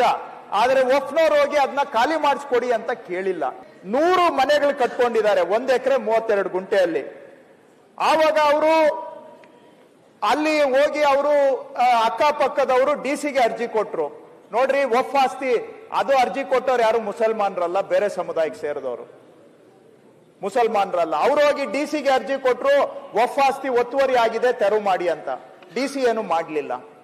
ಆಮೇಲೆ ಏನ್ ಮಾಡಿದ್ರು, ಅವ್ರಿಗೆ ಸುಮ್ಮನೆ ಇರದೆ ಹೋಗಿ ಲ್ಯಾಂಡ್ ಗ್ರಾಬಿಂಗ್ ಕೋರ್ಟ್ ಅಂತ ಇದೆ, ಲ್ಯಾಂಡ್ ಗ್ರಾಬಿಂಗ್ ಕೋರ್ಟ್ಗೆ ಹಾಕಿದ್ರು.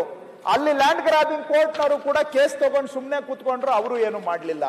ಆದ್ರೆ ಆ ಕಂಪ್ಲೇಂಟ್ ಕೊಟ್ಟಂತ ಮನುಷ್ಯ ಅಲ್ಲಿಗೆ ಸುಮ್ಮನೆ ಆಗ್ಲಿಲ್ಲ. ಅವರು ಹೈಕೋರ್ಟ್ಗೆ ಅಪ್ರೋಚ್ ಮಾಡಿದ್ರು. ಹೈಕೋರ್ಟ್ನವರು ಡಿಸಿಗೆ ಡೈರೆಕ್ಷನ್ ಕೊಟ್ರು, ರೀ ಇದನ್ನ ಎನ್ಕ್ರೋಚ್ಮೆಂಟ್ ಆಗಿದ್ರೆ ತೆರವು ಮಾಡಿ ಅಂತ ಹೈಕೋರ್ಟ್ ಡೈರೆಕ್ಷನ್ ಕೊಟ್ಟಿದೆ. ಆವಾಗ ಹೈಕೋರ್ಟ್ ಡೈರೆಕ್ಷನ್ ಕಂಟೆಂಪ್ಟ್ ಆಗುವಂತ ಸ್ಟೇಜ್ ನಲ್ಲಿ ಅನಿವಾರ್ಯವಾಗಿ ಡಿಸಿ ಅವರು ಒಫರ್ನ ಕರೆದು ಬಿಟ್ಟು, ನೋಡ್ರಿ ಇದು ನಿಮ್ಮ ಆಸ್ತಿ, ನೋಟಿಸ್ ಕೊಡ್ರಿ, ಹೈಕೋರ್ಟ್ಗೆ ಕಂಪ್ಲೇಂಟ್ಸ್ ಕೊಡಬೇಕು ಅಂತೇಳಿ ಹೈಕೋರ್ಟ್ ಡೈರೆಕ್ಷನ್ ಮೇಲೆ ನೋಟಿಸ್ ಕೊಟ್ಟಿರುವಂತಹದ್ದು. ಈ ಸತ್ಯ ಯಾರಿಗೆ ಹೇಳಬೇಕು? ಹಾಗಾಗಿ ಈ ತರ ಸುಮ್ಮನೆ ಇದನ್ನ ಒಫ್ನವ್ರು ಏನೋ ಮಾಡ್ತಾ ಇದ್ದಾರೆ. ಪಾಪ ಒಫ್ನವರು ಇದು ಗೊತ್ತಿದ್ದು ಅವರು ಕೈ ಹಾಕಕ್ಕೆ ಹೋಗಿರ್ಲಿಲ್ಲ. ಬೇಡವೇ ಬೇಡ, ಅಲ್ಲಿ ಯಾರೋ ಬಡವ್ರ ಮನೆ ಕಟ್ಕೊಂಡು ವಾಸ ಮಾಡ್ತಾವ್ರೆ 100 ಮನೆಗಳವರು, ಅಂತವ್ರನ್ನ ಒಕ್ಕಲೆಬ್ಸೋದು ಆಗೋದೂ ಇಲ್ಲ ಈ ಕಾಲದಲ್ಲಿ. ಅಂತ ಕೆಲಸ ನಾವ್ಯಾಕೆ ಮಾಡ್ಬೇಕು ಅಂತ ಅವ್ರು ಕೇಳೂ ಇಲ್ಲ. ಇವತ್ತವರೆಗೂ ಅದನ್ನ ಕೊಡಿ ಅಂತ ಅರ್ಜಿ ಕೂಡ ಕೊಟ್ಟಿಲ್ಲ ಅವರು. ಆದ್ರೆ ಯಾವಾಗ ಹೈಕೋರ್ಟ್ ಇಂದ ಡೈರೆಕ್ಷನ್ ಬಂತು, ಕಂಟೆಂಪ್ಟ್ ಆಗುವಂತ ಸ್ಟೇಜ್ ಬಂದಾಗ ಅನಿವಾರ್ಯವಾಗಿ ಡಿಸಿ ಅವರು ಒಫ್ನವ್ರನ್ನ ಕರೆಸಿ ಅವರು ನೋಟಿಸ್ ಕೊಡುವಂತ ಪ್ರಸಂಗ ಆಯ್ತು. ಇನ್ನೊಂದು ಹೇಳಿದ್ರು ಶ್ರೀರಂಗಪಟ್ಟಣ. ಅದು ಶ್ರೀರಂಗಪಟ್ಟಣದಲ್ಲಿ ಏನಾಗಿದೆ, ಸಣ್ಣ ಒಂದು ಗೊಂದಲ ಅಚಾತುರ್ಯ ಆಗಿದೆ. ಶ್ರೀರಂಗಪಟ್ಟಣ ದೊಡ್ಡ ಹಾರೋಹಳ್ಳಿಯಲ್ಲಿ ಸರ್ವೆ ನಂಬರ್ 74ರಲ್ಲಿ 12 ಗುಂಟ ಜಾಮಾ ಮಸ್ಜಿದ್ ಇದೆ. ಅದು ವಫ್ಗೆ ಸೇರ್ಬೇಕಾಗಿದ್ದು. ಅದನ್ನ ಪಾಣಿಯಲ್ಲಿ ಎಂಟ್ರು ಮಾಡುವಾಗ ತಹಶೀಲ್ದಾರರು ಒಂದು ಸಣ್ಣ ಮಿಸ್ಟೇಕ್ ಆಗಿ ಮಾದೇವಪುರ ಊರಲ್ಲಿ 6 ಗುಂಟೆಯನ್ನ ವಫ್ ಅಂತ ಮಾಡಿದ್ದಾರೆ. ಈ ಮಸೀದಿ ಹೆಸರಿಗೆ ಮಾಡಿದ್ದಾರೆ. ಇನ್ನೊಂದ್ಸತಿ ಹೇಳ್ತೀನಿ ಅಧ್ಯಕ್ಷರೇ, 12 ಗುಂಟೆ ಮಸೀದಿ ಜಾಗ ಇರೋದು ದೊಡ್ಡ ಹಾರೋಹಳ್ಳಿಯಲ್ಲಿ. ಅದನ್ನ ಎಂಟ್ರು ಮಾಡುವಾಗ by human error, over site, mistake ಅವ್ರು ಏನ್ ಎಂಟ್ರು ಮಾಡಿದ್ದಾರೆ, ಮಾದೇವಪುರ ವಿಲೇಜ್ ಅಲ್ಲಿ 6 ಗುಂಟೆ ಅಂತ ಎಂಟ್ರು ಮಾಡಿದ್ದಾರೆ. ಅಲ್ಲಿ ದೊಡ್ಡಮ್ಮನ ಗುಡಿ ಇದೆ ನಿಜ, ಆದ್ರೆ ದೊಡ್ಡಮ್ಮನ ಗುಡಿಗೂ ಯಾವತ್ತೂ ಕೂಡ ದಾಖಲೆ ಇಲ್ಲ, ಪಾಣಿಯಲ್ಲಿ ಎಂಟ್ರಿ ಇಲ್ಲ. ಅವ್ರು ದೊಡ್ಡಮ್ಮನ ಗುಡಿ ಇದೆ ಅಲ್ಲಿ. ದೊಡ್ಡಮ್ಮ ಅಂದ್ರೆ ಅಲ್ಲಿ ಊರಿನಲ್ಲಿ ಲಕ್ಷ್ಮಿಗೆ ದೊಡ್ಡಮ್ಮ ಅಂತಾರೆ, ಅದು ಗುಡಿ ಇದೆ. ಹಾಗಾಗಿ ಇದನ್ನ ನಮ್ಮ ಗಮನಕ್ಕೆ ಬಂತ. ಚಿಕ್ಕಮ್ಮ, ದೊಡ್ಡಮ್ಮ ಅಲ್ಲ, ಚಿಕ್ಕಮ್ಮನ ಗುಡಿ ಇದೆ. ಹಾಗಾಗಿ ಇದನ್ನ ಸರಿಪಡಿಸ್ಬಿಟ್ಟು ಈಗಾಗಲೇ ಪಾಣಿಯಲ್ಲಿ 6 ಗುಂಟೆ ಜಾಗವನ್ನ ಸರ್ಕಾರಿ ಬಂಜರು, ಅದರಲ್ಲಿ ಚಿಕ್ಕಮ್ಮನ ದೇವಸ್ಥಾನ ಅಂತ ಆಲ್ರೆಡಿ ಎಂಟರ್ ಆಗಿದೆ. ಇಷ್ಟು ದಿನ ಚಿಕ್ಕಮ್ಮನ ದೇವಸ್ಥಾನಿಗೆ ಪಾಣಿಯಲ್ಲಿ ಎಂಟ್ರಿನೇ ಇರಲಿಲ್ಲ. ಈಗ ನಾವು ಅದನ್ನ ಈಗ ಆಲ್ರೆಡಿ ಚಿಕ್ಕಮ್ಮನ ದೇವಸ್ಥಾನ ಅಂತ ಪಾಣಿಯಲ್ಲಿ ತಗೊಂಡ್ ಬಂದಿದ್ದೇವೆ ಅಧ್ಯಕ್ಷರೇ.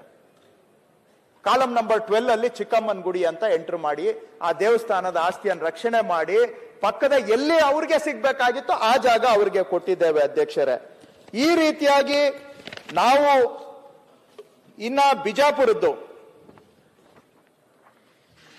ಸೋಮೇಶ್ವರ ದೇವಸ್ಥಾನ ಅಂತ ಹೇಳ್ತಾರೆ ಮಾನ್ಯ ಅಧ್ಯಕ್ಷರೇ, ಅದ್ರದ್ದು ಒಂದು ಇಲ್ಲಿ ಇಶ್ಯೂ ಅನ್ನ ಎತ್ತಿದ್ದಾರೆ. ಇಲ್ಲಿ ಸರ್ವೆ ನಂಬರ್ 220 ದೇವರ ಇಪ್ಪರಿಗೆ ಪಡಗಾನೂರು, ಅಲ್ಲೂ ಕೂಡ ಹೇಳಿದ್ದಾರೆ ಅಲ್ಲಿ ಲಕ್ಷ್ಮೇಶ್ವರನ ದೇವಸ್ಥಾನ, ಸೋಮೇಶ್ವರನ ದೇವಸ್ಥಾನ ವಫ್ ಆಗ್ಬಿಟ್ಟಿದೆ ಅಂತ. ಆ ಸರ್ವೆ ನಂಬರ್ ಅಲ್ಲಿ 57 ಎಕರೆ ಜಮೀನಿದೆ. ಯಾವ ಸರ್ವೆ ನಂಬರ್ ಅಲ್ಲಿ? ಸರ್ವೆ ನಂಬರ್ ದಯವಿಟ್ಟು ಅರ್ಥ ಮಾಡ್ಕೊಂಡ್ರೆ ಗೊಂದಲ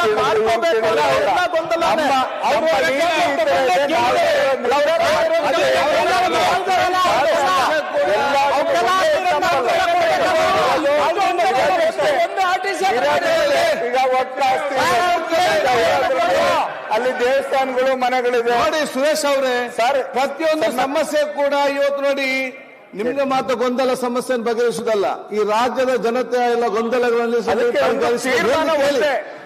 ತೀರ್ಮಾನ ಒಂದೇ ಅಧ್ಯಕ್ಷ. ಎಕ್ಸಾಂಪಲ್ ಮಾಡ್ತಾ ಇದ್ದಾರೆ. ಕಾಲ ವ್ಯರ್ಥ ಆಗುತ್ತೆ. ಎಕ್ಸಾಂಪಲ್ ಮಾಡಿ ಕಾಲ ವ್ಯರ್ಥ ಮಾಡ್ಕೊಳಕ್ ಹೋಗ್ಬೇಡಿ. ನೀವು ಕೂತ್ಕೊಳ್ಳಿ. ಅಲ್ಲ, ಚಿಕ್ಕಮ್ಮನ ದೇವಸ್ಥಾನ ನಾವು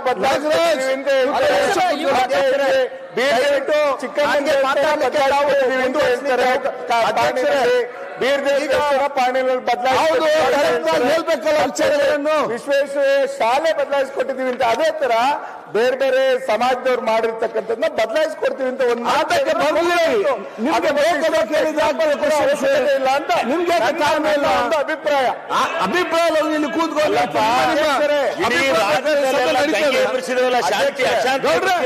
ಶಿವಲಿಂಗ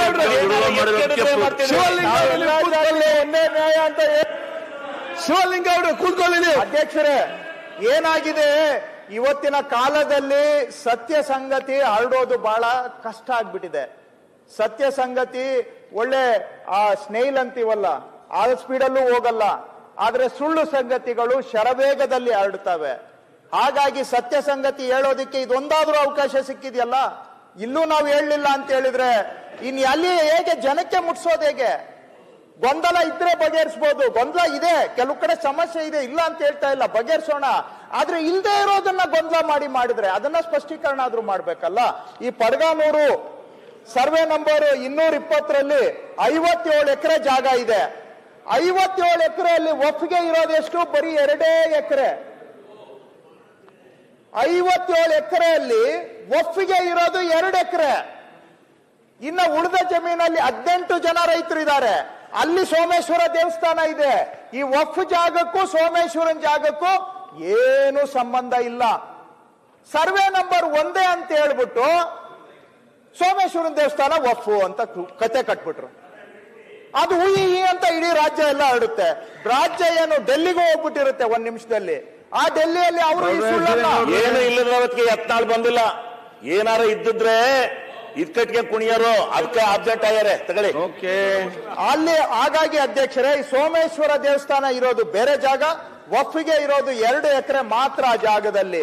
ಇನ್ನೊಂದು ಕತೆ ಏನು, ವಿಜಯಪುರದಲ್ಲಿ ಪೊಲೀಸ್ ಕ್ವಾರ್ಟರ್ಸ್ ಇರೋದೇ ವಫ್ ಅಂತ ಹೇಳ್ಬಿಟ್ಟು, ಪೊಲೀಸ್ ಕ್ವಾರ್ಟರ್ಸ್ ಇರೋ ಜಾಗನೇ ವಫ್ ಅಂತೆ, ಪೊಲೀಸವ್ರನ್ನ ಒಕ್ಕಲೆಬ್ಸ್ತಾರಂತೆ ಅಂತೇಳಿ ಪೊಲೀಸವ್ರನ್ನೆಲ್ಲ ಎತ್ಕಟ್ಟುವಂತ ಪ್ರಯತ್ನ. ಆಕ್ಚುಲಿ ಮಾನ್ಯ ಅಧ್ಯಕ್ಷರೇ, ಪೊಲೀಸ್ ಕ್ವಾರ್ಟರ್ಸ್ ಮೇಲೆ ವಫ್ ಮಂಡಳಿಯ ಯಾವುದೇ ದಾವೆ ಇರುವುದಿಲ್ಲ. ಆ ಜಾಗದ ಮೇಲೆ ಅವ್ರ ಕೇಳು ಇಲ್ಲ, ಅವ್ರದ್ದು ಕ್ಲೇಮು ಮಾಡಿಲ್ಲ. ಆದ್ರೆ ಆ ಜಾಗದಲ್ಲಿ ಪುರಾತನ ಕಾಲ ಅಂದ್ರೆ ಒಂದು 200, 300, 500 ವರ್ಷದ್ದು ಮಸೀದಿ ಅಲ್ಲಿ ಇದೆ. ಆದ್ರೆ ಅವ್ರು ಏನ್ ಹೇಳಿದ್ದಾರೆ, ಮಸೀದಿಗೆ ಡ್ಯಾಮೇಜ್ ಆಗದಾಗೆ ಕಾಪಾಡ್ಕೊಳ್ಳಿ ಅಂತ ಹೇಳಿದ್ದಾರೆ. ಯಾಕಂದ್ರೆ ಇದು ಪುರಾತನ ಆಸ್ತಿ, 200, 300 ವರ್ಷದ ಹಳೆಯ ಕಟ್ಟಡ, ಪಾರಂಪರಿಕ ಕಟ್ಟಡ. ಇದನ್ನ ಸುಸ್ಥಿತಿಯಲ್ಲಿ ಇಡಿ.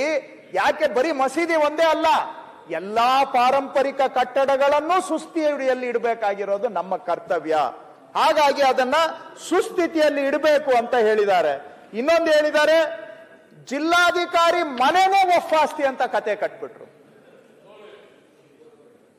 ಅದು ವಾಸ್ತವ ಏನಂದ್ರೆ, ಜಿಲ್ಲಾಧಿಕಾರಿ ಮನೆ ಅದಕ್ಕೆ ಒಂದು ಹೆಸರಿದೆ. ಅದು ಹೆಸರು ಸಡನ್ ಆಗಿ ಜ್ಞಾಪಕ ಬರ್ತಾ ಇಲ್ಲ. ಪಾಟೀಲ್ ಏನೋ ಮಹಲ್ ಅಂತಾರೆ, ಚೀನಿ ಮಹಲ್ ಅನ್ಸುತ್ತೆ. ಅದು ಆಕ್ಚುಲಿ 400 ವರ್ಷ ಹಳೆ ಕಟ್ಟಡ. ಅದನ್ನ ಕಟ್ಟಿದವರು ಆಗಿನ ಕಾಲದ ಆದಿಲ್ ಶಾಹಿಗಳ ವಂಶಸ್ಥರು. ಆದ್ರೆ ಅದೆಲ್ಲೂ ಕೂಡ ವಫ್ ಅಂತ ಬಂದೂ ಇಲ್ಲ, ಸಂಬಂಧನೂ ಇಲ್ಲ.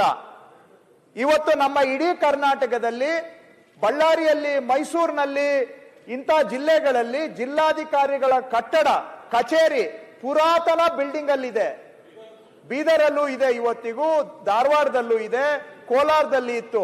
ಆ ಎಲ್ಲಾ ಜಿಲ್ಲಾಧಿಕಾರಿಗಳ ನಿವಾಸಗಳು, ಕಟ್ಟಡಗಳು ತಗೊಂಡಾಗ ಅತ್ಯಂತ ಪುರಾತನವಾದಂತಹ ಜಿಲ್ಲಾಧಿಕಾರಿಗಳ ನಿವಾಸ ಅಂತ ಹೇಳಿದ್ರೆ ಬಿಜಾಪುರದಲ್ಲಿರ್ತಕ್ಕಂಥದ್ದು. ಆದ್ರೆ ಅದು ವಫ್ ಆಸ್ತಿ ಅಲ್ಲ. ಎಸ್ಪಿದು ಕರೆಕ್ಟ್ ಎಸ್ಪಿದು ಇದೆ.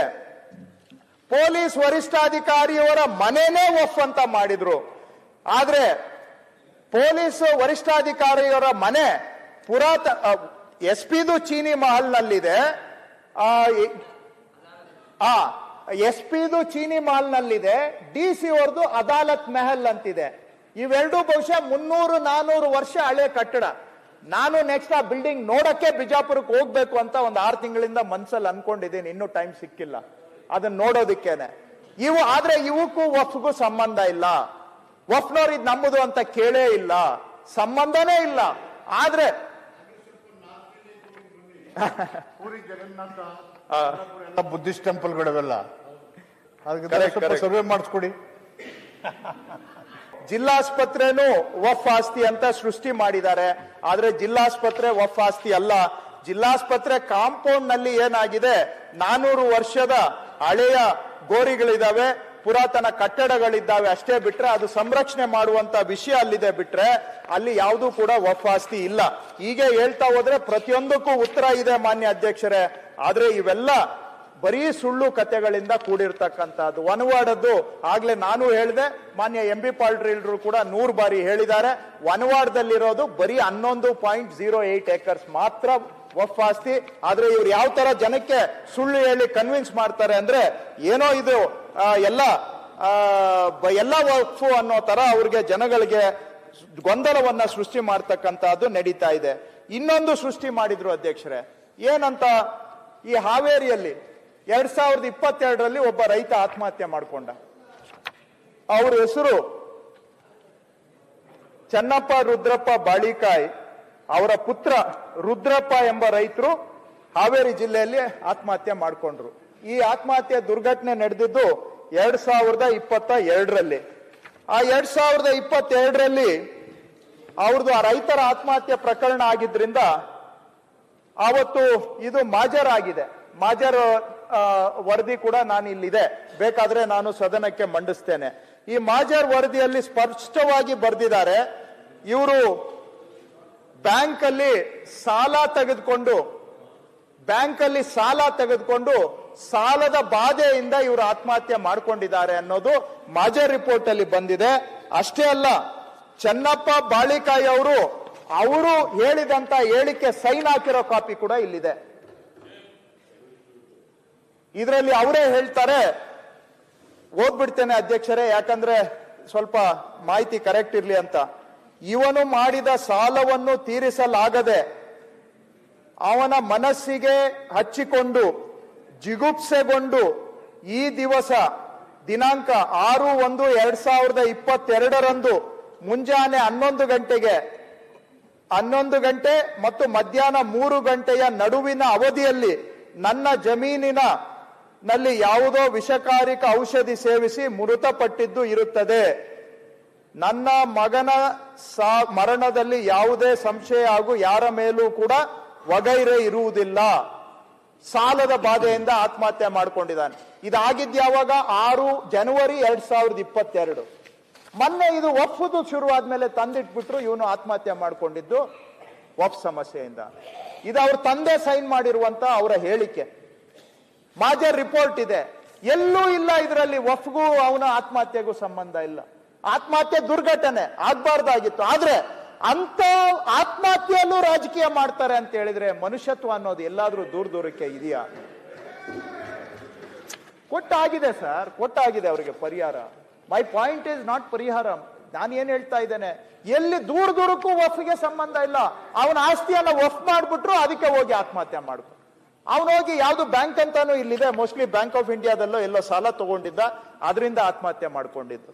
ಈ ರೀತಿಯಾಗಿ ಬರೀ ಸುಳ್ಳುಗಳ ಸರಮಾಲೆ ಅಧ್ಯಕ್ಷರೇ. ಅಷ್ಟಕ್ಕೂ ಕೂಡ ಇನ್ನೊಂದು ಸೃಷ್ಟಿ ಮಾಡಿದ್ರು. ನನ್ಗೆ ಇಲ್ಲಿ ಹೇಳಲಿಕ್ಕೆ ಬಾಯಿ ಬರ್ತಾ ಇಲ್ಲ, ಉಸಿರು ಬರ್ತಾ ಇಲ್ಲ, ಹೇಳ್ಬೇಕಾಗತ್ತೆ. ಏನು ಅಂದ್ರೆ, ಮುಸಲ್ಮಾನರು ಹಿಂದೂಗಳ ಆಸ್ತಿ ಕಿತ್ಕೋತಾ ಇದ್ದಾರೆ ಅನ್ನುವಂತ ಅದನ್ನ ಪ್ರತ್ಯಕ್ಷವಾಗಿ ಪರೋಕ್ಷವಾಗಿ ಇದನ್ನ ಹಬ್ಸಿದ್ದಾರೆ. ಈಗ ಇಲ್ಲಿವರೆಗೂ ಕೂಡ ವಫ್ ಈ ಪ್ರಕ್ರಿಯೆ ಆರಂಭ ಆದ್ಮೇಲೆ ರಾಜ್ಯದಲ್ಲಿ ಒಟ್ಟು 9,800 ಆಸ್ತಿಗಳಿಗೆ ವಫ್ ಅಂತ ನಮೂದು ಮಾಡಿದ್ದೇವೆ. 9,800 ಆಸ್ತಿಗಳಿಗೆ ವಫ್ ಅಂತ RTCಯಲ್ಲಿ ಎಂಟರ್ ಆಗಿದೆ. ಯಾವಾಗಿಂದ? 2004ರಿಂದ ಆರಂಭ ಮಾಡಿ ಇಲ್ಲಿವರೆಗೆ. ಅದರದೆಲ್ಲ ನಾನು ಭೂಮಿ ಡೇಟಾಬೇಸ್ ನಾವೇ ಮೇಂಟೈನ್ ಮಾಡೋದು. ಅದೇನೋ ನಾನು ಉತ್ತರ ಕೊಡ್ತೀನಿ ಅಂದ್ರೆ ಅವ್ರಿಗೇನೋ ಸಿಟ್ಟು. ಆದ್ರೆ ಡೇಟಾಬೇಸ್ ಎಲ್ಲ ನಾವು ಮೇಂಟೈನ್ ಮಾಡೋದು. ನಾನು ಡೇಟಾಬೇಸ್ ಅಲ್ಲಿ ತೆಗೆಸ್ದೆ, ಆ 9,800 ತೆಗೆಸ್ಬಿಟ್ಟು ನಮ್ಮ ಅಧಿಕಾರಿಗಳು ಕೂರಿಸ್ಬಿಟ್ಟು ಬಾಧಿತರು ಯಾರ್ಯಾರು ತೆಗಿರಿ ಅಂತ ಹೇಳಿದೆ. ಈ 9,800ರಲ್ಲಿ ಒಟ್ಟು ಬಾಧಿತ ರೈತರು 11,204 ಅಫೆಕ್ಟೆಡ್ ಫಾರ್ಮರ್ಸ್ 11,204. 11,204ರಲ್ಲಿ 9,121 ಮುಸಲ್ಮಾನರಿದ್ದಾರೆ. ರಿಪೀಟ್ ಮಾಡ್ತೇನೆ, ಇದೇನ್ ಅಂದ್ರೆ ಈಗ ಆಲ್ರೆಡಿ ಈ ಆಸ್ತಿ ವಫ್ ಅಂತ ಮಾಡಿರುವಂತಹದ್ದು. ಈಗ 15 ವರ್ಷದಿಂದ ಏನ್ ವಫ್ ಅಂತ ಆಗಿದೆ ಅದರದೆಲ್ಲ ಡೇಟಾ ತೆಗಿಸ್ತೆ, ತಲೆ ಕಟ್ಟೋಗಿ ಇವ್ರು ಏನಪ್ಪ ಹಿಂಗ್ ಹೇಳ್ತಾ ಇದ್ದಾರೆ, ಏನ್ ಸತ್ಯ ಆದ್ರೂ ಗೊತ್ತಾಗ್ಬೇಕಲ್ಲ. ಹಿಂದೂಗಳ ಆಸ್ತಿ ಕಿತ್ಕೋತಾ ಇದ್ದಾರೆ ಅಂತ ಮಾತಾಡ್ತಾರೆ. ಯಾರ ಆಸ್ತಿ ವಫ್ ಎಂಟರ್ ಆಗಿದೆ ತೆಗೀರಿ ಅಂತೇಳಿ ಅಧಿಕಾರಿಗಳು ಕೂಡಿಸ್ಬಿಟ್ಟು ನಾನು ಒಂದು ಡಯಾಗ್ನೋಸ್ಟಿಕ್ ಎಕ್ಸರ್ಸೈಸ್ ಮಾಡಿಸಿದ್ರೆ 11,204 ರೈತರು ಅವರ ಆಸ್ತಿಗಳು ವಫ್ ಅಂತ ಆಗಿದೆ. ಅದರಲ್ಲಿ 9,124 ಮುಸಲ್ಮಾನರಿದ್ದಾರೆ, 2,080 ಮಾತ್ರ ಹಿಂದೂಗಳಿದ್ದಾರೆ. 11,000ದಲ್ಲಿ 9,100 ಎಷ್ಟು ಪರ್ಸೆಂಟೇಜ್ ಆಯ್ತು? 90%. 90% ಆಸ್ತಿಗಳು ಇದು. ಒಂದು 85% ಆಸ್ತಿಗಳು ಮುಸಲ್ಮಾನರ ಆಸ್ತಿಗಳೇ. ಇಲ್ಲಿ ಅವ್ರ ಕೇಸ್ ಹಾಕಿರೋದು ಯಾರ ಮೇಲೆ ಅಂದ್ರೆ 85% ವಕ್ಫ್ ವರ್ಸಸ್ ಮುಸ್ಲಿಂ, 15% ಮಾತ್ರ ಹಿಂದೂ ರೈತರು ಇದರಲ್ಲಿ ಸೇರ್ಕೊಂಡಿದ್ದಾರೆ. ಈಗ 3 ಕೋಟಿ ಆಸ್ತಿ, 3 ಕೋಟಿ ಎಕರೆನಲ್ಲಿ ರಾಜ್ಯದಲ್ಲಿ 1 ಕೋಟಿಯಷ್ಟು ರೈತ ಕುಟುಂಬಗಳು ಏನಿದಾವೆ ಅವುಗಳಿಗೆ ಹೋಲಿಕೆ ಮಾಡಿದಾಗ ಅಫೆಕ್ಟೆಡ್ ಫಾರ್ಮರ್ಸ್ ಎಷ್ಟು? 2,080 ರೈತ ಕುಟುಂಬಗಳು. ಈ ರೀತಿಯಾದಂತ ಸತ್ಯವನ್ನ ಸುಳ್ಳನ್ನ ಎಲ್ಲವನ್ನ ಮಿಶ್ರಣ ಮಾಡಿ ಸುಳ್ಳನ್ನ ಸತ್ಯ ಮಾಡುವಂತ ಕೆಲಸ ಮಾಡ್ತಾ ಇದ್ದಾರೆ ಮಾನ್ಯ ಅಧ್ಯಕ್ಷರೇ. ಈಗ ಆಯ್ತು, ನೀವು ಕೇಳ್ಬೋದು ಏನ್ರಿ ನಿಮ್ಗೆ ವಫ್ ಬಗ್ಗೆ ಇಷ್ಟೊಂದು ಆಸಕ್ತಿ ಅಂತ, ಏನ್ ವಫ್ ಒಂದೇನಾ ನಿಮ್ಗೆ ಅಂತ ಮಾತಾಡ್ತಾರೆ, ಇನ್ಯಾವ್ದು ಇಲ್ವಾ ಅಂತ. ಮಾನ್ಯ ಅಧ್ಯಕ್ಷರೇ, ನಾವು ವಫ್ ಒಂದೇ ಅಲ್ಲ, ಮುಜರಾಯಿ ದೇವಸ್ಥಾನಗಳ ಆಸ್ತಿಗಳನ್ನು ಕೂಡ ಸಂರಕ್ಷಣೆ ಮಾಡೋದಿಕ್ಕೆ ವಫ್ಗಿಂತ 10 ಪಟ್ಟು ಕೆಲಸವನ್ನ ನಮ್ಮ ಸರ್ಕಾರ ಮಾಡಿದೆ. ಬರೀ ಬಾಯಿ ಮಾತಿನಲ್ಲಿ ಹೇಳ್ತಾ ಇಲ್ಲ, ನಿಮ್ಗೆ ಉತ್ತರ ಕೊಡ್ತೇನೆ. ಈಗ 2023ರಲ್ಲಿ ನಮ್ಮ ಸರ್ಕಾರ ಬಂದ ಮೇಲೆ ಒಟ್ಟು 5,402 ಎಕರೆ 5,402 ಎಕರೆ ಮುಜರಾಯಿ ದೇವಸ್ಥಾನಗಳಿಗೆ ಖಾತೆ ಮಾಡಿದ್ದೇವೆ. ನಮ್ಮ ಸರ್ಕಾರ ಬಂದ ಮೇಲೆ 23-24ರಲ್ಲಿ 5,402 ಎಕರೆ. ವಫ್ಗೆ ಮಾಡಿರೋದೆಷ್ಟು? 600 ಪ್ರಕರಣ. ಮುಜರಾಯಿ ದೇವಸ್ಥಾನ ಹಿಂದೂ ದೇವಸ್ಥಾನಗಳಿಗೆ ಹೋದ ವರ್ಷ 5,402 ನಾವು ಖಾತೆ ಎಂಟ್ರಿ ಮಾಡಿದ್ದೇವೆ, ಮ್ಯೂಟೇಷನ್ ಮಾಡಿದ್ದೇವೆ, ಅವ ದೇವಸ್ಥಾನಗಳ ಹೆಸರಿಗೆ ಖಾತೆ ಮಾಡಿದ್ದೇವೆ. ಈ ವರ್ಷ 2024ರಲ್ಲಿ ಇಲ್ಲಿಯವರೆಗೆ 5,287 ಎಕರೆ ಹಿಂದೂ ದೇವಸ್ಥಾನದ ಹೆಸರಿಗೆ ಖಾತೆ ಮಾಡಿದ್ದೇವೆ. ಎನ್ಕ್ರೋಚ್ಮೆಂಟ್ ಇದ್ದಿದ್ದು, ಖಾತೆ ಆಗದೆ ಹೋಗಿದ್ದಂತಹದ್ದು. ಸೊ ಈ ನಮ್ಮ ಸರ್ಕಾರ ಬಂದ ಮೇಲೆ ಈ 2 ವರ್ಷದಲ್ಲಿ 10,700 ಎಕರೆ ಹಿಂದೂ ದೇವಸ್ಥಾನಗಳ ಹೆಸರಿಗೆ ನಾವು ಖಾತೆಯನ್ನ ಮಾಡಿದ್ದೇವೆ. ವಫ್ಗೆ ಮಾಡಿರೋದು ಬರೀ 600%. ಅದಕ್ಕೆ ನಾನು ಹೇಳಿದ್ದು ವಫ್ಗೆ ಏನ್ ಮಾಡಿದ್ದೇವೆ ಅದಕ್ಕೆ 10 ಪಟ್ಟು ನಾವು ಹಿಂದೂ ದೇವಸ್ಥಾನಗಳ ಜಾಗವನ್ನ ಸಂರಕ್ಷಣೆ ಮಾಡುವಂತ ಕೆಲಸ ಮಾಡಿದ್ದೇವೆ. ಆದ್ರೆ ಈ ಸತ್ಯ ಯಾರು ಮಾತಾಡೋದಿಲ್ಲ. ಹಾಗಾದ್ರೆ ಇದು ಎನ್ಕ್ರೋಚ್ಮೆಂಟ್ ಬಿಟ್ಬಿಡ್ಬೇಕಾ ಅಧ್ಯಕ್ಷರೇ? ದೇವ್ರದು ಹಿಂದೂ ದೇವಸ್ಥಾನಕ್ಕೆ ಸೇರಿದ್ದು ದೇವ್ರ ಆಸ್ತಿ, ಅದು ಎನ್ಕ್ರೋಚ್ಮೆಂಟ್ ಅನ್ನ ತೆರವು ಮಾಡ್ದಂಗೆನೆ ನಾವು ಇದನ್ನು ಕೂಡ ಮಾಡ್ತಾ ಇರೋದು. ಬರೀ ಒಪ್ಪಂದೇ ನಿಮ್ಗೆ ಕಾಣಿಸುತ್ತಾ ಅಂದ್ರೆ ಇಲ್ಲ. ಅದಕ್ಕೆ 10 ಪಟ್ಟು ಕೆಲಸ ಹಿಂದೂ ದೇವರ ಆಸ್ತಿಗಳನ್ನ ಸಂರಕ್ಷಣೆ ಮಾಡೋದಕ್ಕೆ ಸಿದ್ದರಾಮಯ್ಯನವ್ರ ಸರ್ಕಾರ ಮಾಡಿದೆ. ಇದನ್ನು ನಾವು ಅರ್ಥ ಮಾಡ್ಕೋಬೇಕು. ಇದೆಲ್ಲ ಹೇಳ್ತಾರೆ ಯಾಕೆ ಮಾಡ್ತಾ ಇದ್ದೀರಿ ಅಂತ. ಅಧ್ಯಕ್ಷರೇ, ನಿಮ್ಗೆ ನಾನು ತೋರಿಸ್ತೇನೆ. ಇದು ಪುಟ ಏನಂತ ಹೇಳುತ್ತೆ ಇದು? Government of India, ministry of minority affairs. ಟಿವಿಯಲ್ಲಿ ಕಾಣ್ತಾ ಇದೆಯೋ ಇಲ್ವೋ? Model Waqf rules 2016. ಯಾರು ಮಾಡಿರೋದು ಅಧ್ಯಕ್ಷರೇ ಇದನ್ನ? ಇನ್ನೊಂದು ಬಾರಿ ಓದ್ತೇನೆ. Government of India, ministry of minority affairs, model Waqf rules 2016. ಯಾರ ಸರ್ಕಾರ ಇದೆ? ಬಿಜೆಪಿ ಸರ್ಕಾರ. ಬಿಜೆಪಿ ಸರ್ಕಾರದಲ್ಲಿ ಇದೆಲ್ಲ ಯಾಕೆ ಮಾಡಿದ್ರಿ ಅಂತ ತಾವು ಕೇಳ್ತಿರಲ್ಲ. ಈ ರೂಲ್ಸ್ ಅಲ್ಲಿ ಸ್ಪಷ್ಟವಾಗಿ ಈ ಕೆಲಸ ಮಾಡಬೇಕು ಅಂತ ಡೈರೆಕ್ಷನ್ ಕೊಟ್ಟಿರೋದೇ ಗವರ್ಮೆಂಟ್ ಆಫ್ ಇಂಡಿಯಾ. ಸೆಕ್ಷನ್ 52 ನಾನು ತುಂಬಾ ಡೀಟೇಲ್ ಹೋಗೋದಿಲ್ಲ. Section recovery of property, transferred in contravention of the Waqf act. ಆ ಎಲ್ಲಾ ಪ್ರಾಪರ್ಟಿಗಳನ್ನ ಬಂದೋಬಸ್ತ್ ಮಾಡಿ ವಫ್ಗೆ ನೀವು ಖಾತೆ ಕೊಡಬೇಕು ಅಂತೇಳಿ ಗವರ್ಮೆಂಟ್ ಆಫ್ ಇಂಡಿಯಾ ಡೈರೆಕ್ಷನ್ ಕೊಟ್ಟಿದೆ 2016ರಲ್ಲಿ. A WAF property has been transferred in contravention of the provisions of section 61 or section 66 shall obtain ಇದನ್ನೆಲ್ಲವನ್ನು ಕೂಡ ವಫ್ಗೆ ಖಾತೆ ಮಾಡಿ ಸರ್ಟಿಫೈಡ್ ಕಾಪಿಯನ್ನ ಸಬ್ಮಿಟ್ ಮಾಡಬೇಕು ಅಂತ ಗವರ್ಮೆಂಟ್ ಆಫ್ ಇಂಡಿಯಾ ಹೇಳ್ತಾರೆ. ರಿಮೂವಲ್ ಆಫ್ ಎನ್ಕ್ರೋಚ್ಮೆಂಟ್, ಅವರು ಕ್ಯಾಮ್ರಾದವರು ಝೂಮ್ ಇನ್ ಮಾಡಿದ್ರೆ ಕಾಣುತ್ತೆ, ಸೆಕ್ಷನ್ 53 ಅಲ್ಲಿ ರಿಮೂವಲ್ ಆಫ್ ಎನ್ಕ್ರೋಚ್ಮೆಂಟ್ ಅಂತ ಗವರ್ಮೆಂಟ್ ಆಫ್ ಇಂಡಿಯಾದವರು ಡೈರೆಕ್ಷನ್ ಇದೆ. ವಫ್ ಆಸ್ತಿಗಳ ಎನ್ಕ್ರೋಚ್ಮೆಂಟ್ ಅನ್ನ ರಿಮೂವಲ್ ಮಾಡಬೇಕು ಅಂತೇಳಿ. Conducting an enquiry on encroachment of ವಫ್ property, chief executive officer also ವಫ್ tribunal shall conduct enquiry into cases of encroachment ಅಂತ ಯಾರು ಹೇಳಿರೋದು? Central BJP government. ಯಾರ್ ಗವರ್ಮೆಂಟ್? ಮೋದಿ ಗವರ್ಮೆಂಟ್. ಇಲ್ಲಿ ಬಂದು ಬೊಬ್ಬೆ ಹೊಡಿತಾರೆ. ಮಾಡಿ ಮಾನ್ಯ ಅಧ್ಯಕ್ಷರೇ, ಅವಾಗಿಂದ ಬರೀ ಎಕ್ಸಾಂಪಲ್ಸ್ ಕೊಡ್ತಾನೆ ಇದ್ದೀರಾ. ಸದನ ಇದೆ, ಸಮಾಧಾನ ಮಾತಾಡ್ಬೇಕಾರೆ ಪ್ಲೀಸ್ ಅಂತ ಒಂದೇ ನಾಲ್ಕು ಎಕ್ಸಾಂಪಲ್ಸ್ ಕೊಡ್ಬೇಕಾಗಿಲ್ಲ. ನಾವು ಮಾಡ್ತೀವಿ, ನಮಗೆ ಬದ್ಧತೆ ಇದೆ ಅಂದ್ರೆ ಈಗ ಹೆಂಗೆ ಬೀರ್ಗೆ ಸ್ಕೂಲ್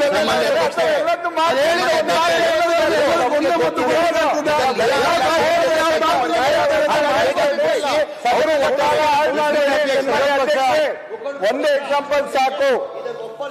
ಅವರೇನು ಸುಳ್ಳು ಆರೋಪ ನಾವು ನೋಡಿ ಮಂತ್ರಿಗಳು ಸರ್ಕಾರದಲ್ಲಿ ಸುಳ್ಳು ಅಭಿಪ್ರಾಯ ಪಡ್ತಾ ಇಲ್ಲ. 2014 ಪ್ರಣಾಳಿಕೆ ಮ್ಯಾನಿಫೆಸ್ಟೋ ಬಿಜೆಪಿ ರಾಷ್ಟ್ರ ಮಟ್ಟದಲ್ಲಿ ಹೊರಡಿಸಿದಂತ ಮ್ಯಾನಿಫೆಸ್ಟೋ ಏನ್ ಹೇಳ್ತಾರೆ? ಮ್ಯಾನಿಫೆಸ್ಟೋನಲ್ಲಿ empower Waqf boards in consultation with religious leaders, taking steps to remove encroachments from unauthorized occupation of waqf properties ಅಂತೇಳಿ 15ನೇ ಪುಟ ಬಿಜೆಪಿಯ ನ್ಯಾಷನಲ್ ಮ್ಯಾನಿಫೆಸ್ಟೋ 2014. ಯಾರು ಹೇಳಿರೋದು? ಬಿಜೆಪಿನವರು. ದೇಶದಲ್ಲಿ ಎಲ್ಲಾ ಕಡೆ ವಫ್ ಆಸ್ತಿ ಎನ್ಕ್ರೋಚ್ಮೆಂಟ್ ರಿಮೂವಲ್ ಮಾಡ್ತೀವಿ ಅಂತ ಅವರ ಮ್ಯಾನಿಫೆಸ್ಟೋನಲ್ಲಿ ಘೋಷಣೆ ಮಾಡಿದ್ದಾರೆ. ಹಾಗೆ ಮುಂದುವರೆದು ಹೆಮ್ಮೆಯಿಂದ ಹೇಳ್ಕೊಳ್ತಾರೆ, ಅವ್ರ ಸರ್ಕಾರ ಬಂದ ಮೇಲೆ ಎಷ್ಟೆಷ್ಟು ದುಡ್ಡು ಕೊಟ್ಟಿದ್ದೀವಿ ಅಂತ 2019 ಮ್ಯಾನಿಫೆಸ್ಟೋನಲ್ಲಿ ಹಾಕ್ತಾರೆ. ನಮ್ಮ ರಾಜ್ಯಕ್ಕೂ ಕೂಡ ಸುಮಾರು ಒಂದು 5.9 ಕೋಟಿ ವಫ್ ಆಸ್ತಿಗಳ ಎನ್ಕ್ರೋಚ್ಮೆಂಟ್ ರಿಮೂವಲ್ ಮಾಡಕ್ಕೆ ಸೆಂಟ್ರಲ್ ಗವರ್ಮೆಂಟ್ ದುಡ್ಡು ಕೊಟ್ಟಿದೆ. ಅದನ್ನ ಇಲ್ಲಿ ಎಲ್ಲ ನೋಡಿ, ಅದನ್ನ ಪಬ್ಲಿಷ್ ಮಾಡಿದ್ದಾರೆ. ಬಿಜೆಪಿಯ ಅಫಿಷಿಯಲ್ ಪಬ್ಲಿಕೇಶನ್ ವಫ್ ಆಸ್ತಿಗಳ ಸಂರಕ್ಷಣೆಗೆ ಸಚಿವರು ಕೊಟ್ಟಿದ್ದೀವಿ ಅಂತ ಹೇಳ್ತಾರೆ. ಅವರು ಇದನ್ನ ಕಾಪಾಡ್ಬೇಕು ತಾನೆ. ಆ ಸರ್ಕಾರನು ಆ ಪಕ್ಷನೂ ಇದನ್ನ ಕಾಪಾಡುವಂತ ಕೆಲಸ ಮಾಡಬೇಕು. ಮಾಡ್ಲಿ, ಅವರು ಮಾಡ್ಲಿ. ನಾವು ಅಲ್ಪಸಂಖ್ಯಾತರ ಹಕ್ಕಿನ ದಿವಸ ಮಾಡಿದೆ.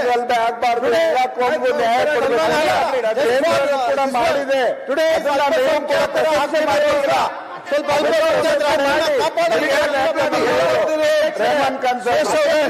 ಇವರು ಮಾಡಿದ್ದು ತಪ್ಪು ಅಂತ ನಾನು ಹೇಳ್ತಾ ಇಲ್ಲ, ಆದ್ರೆ ಇವ್ರು ಮಾಡ್ತಾ ಇರೋ ರಾಜಕೀಯ ಡೋಂಗಿತನವನ್ನ ನಾನು ಎಕ್ಸ್ಪೋಸ್ ಮಾಡ್ತಾ ಇದ್ದೇನೆ ಅಷ್ಟೇ.